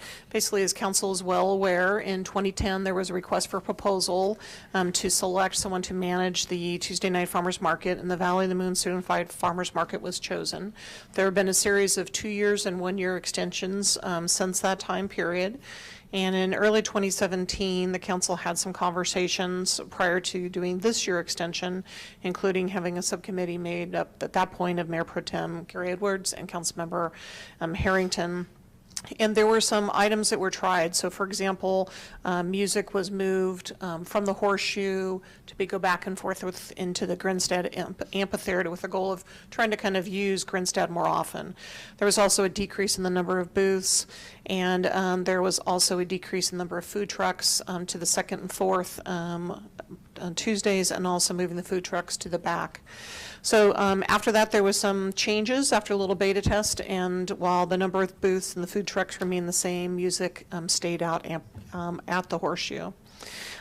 In August and September, staff started to meet with a subcommittee made up of folks from the Valley of the Moon Certified Farmers Market, and some things we talked about was recycling. That was an area that the farmers market really worked on this last year, working with a professional recycler. And what that did was two things. One, it improved kind of both the partnership in terms of environmental work that we're doing with the farmers market, but it also helped reduce the amount of work for city park maintenance staff in terms of cleaning up around the park afterwards and some of those issues. So previously, our staff, our limited park staff, would have to spend a lot of time cleaning up, and that really didn't occur this year. I really want to thank the team for their good work there. We also talked about fees, and while there was some reduction in revenue by with the current configuration, the Valley of the Moon Certified Farmers Market feels comfortable they can move forward. So part of the recommendations that is in the staff report are two things. One, to do a 2-year contract for the 18-19. And then also, we are recommending that for the 2018, the fees stay the same. But for 2019, we take those fees from $191 per week for the rental of the horseshoe and the back parking lot to $250 a week. And that we look at taking those rates for 2020 to $500 a week, which is the full rate of rental. And for the 2020, we do recommend, staff recommends that we initiate a request for proposal prior to the 2020 market. Will have been almost 10 years and time just to do a competitive process.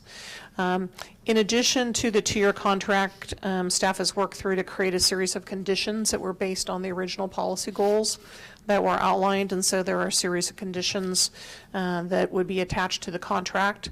And part of what this proposal also does is provide some clarity that the city is subsidizing some of the rental rates to the farmers market, and while we're going to charge them a portion of the rates directly affiliated to where they are directly have their booths and stalls, clearly the farmers market uses the entire park and the residents use the entire park. And so the city continues to kind of subsidize the overall, and so the thought process is going forward that the city would be shown as a co-sponsor and would as part of recognition for the partnership. So happy to answer any questions about the conditions, but staff's recommendation is to authorize me to basically approve a 2-year contract with the conditions as outlined. Thank you. Thank you very much. So, I've done that. Call for questions. Do I have any questions from the council? None? Having none, we will go out to the public for comments.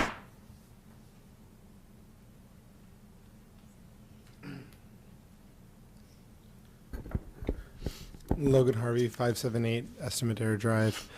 So I work with a few environmental groups here in Sonoma Valley, and I know that it was at least submitted to either council or to staff that there be a ban on the use of single-use plastics at the farmers market events. It's something I think is worth considering, and I think it would be a good thing just because plastics continue to fill landfills and just kind of a bad product to be using. If there's a way that there can be removal of that and other products can be used, I would appreciate that, and I think it's something worth considering. Thank you. Do we have any comments from Tuesday night market personnel?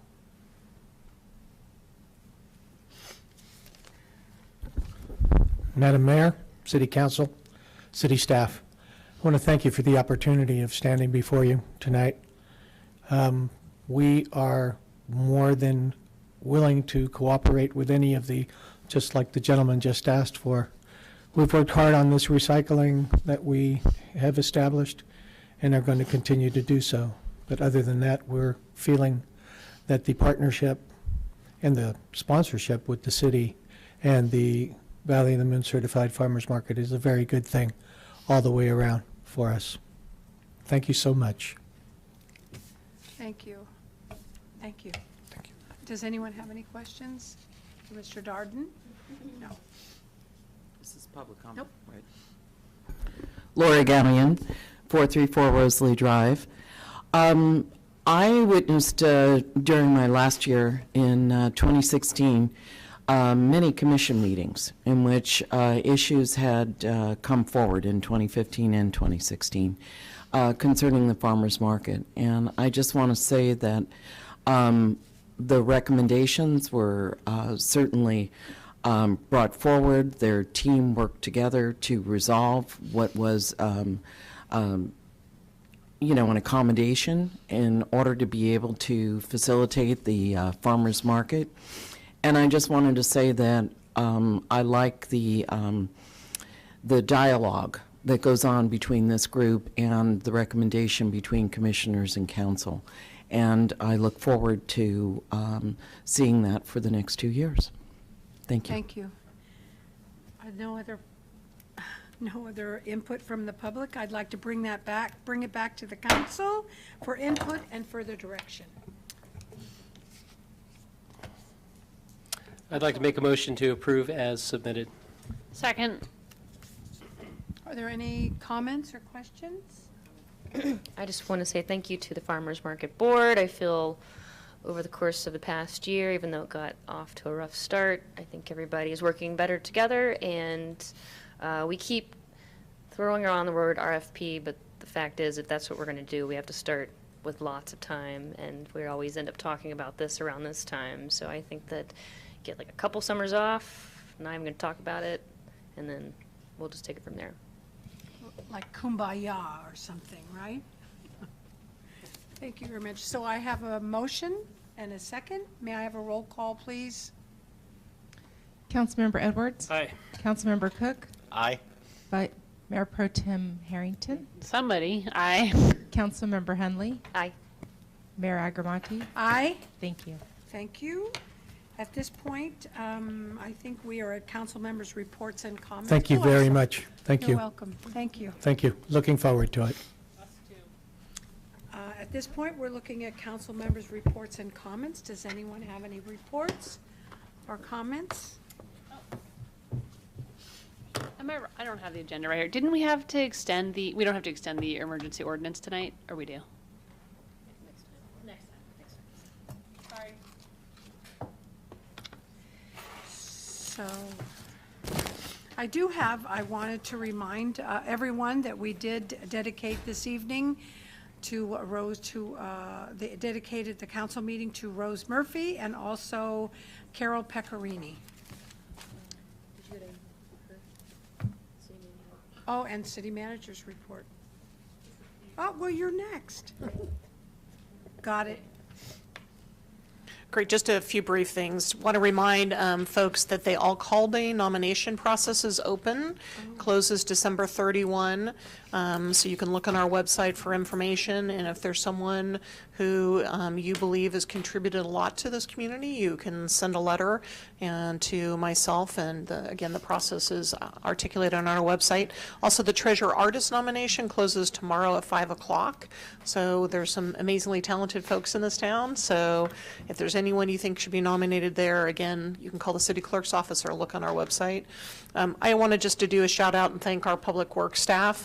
In addition to dealing with all the autumn leaves that are blowing crazily out there, especially today, they've also fixed the pedestrian activated flashing crosswalks on Broadway, both at France and at France and Andrew, and Broadway and Patton.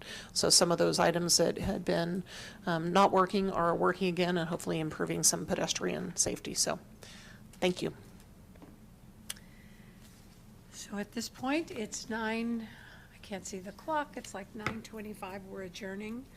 I'd like to thank you, everyone, for my very first meeting. I'm just happy to do this, and I'm looking forward to the next year. Aye, aye, Captain. Oh, yeah, I'll go.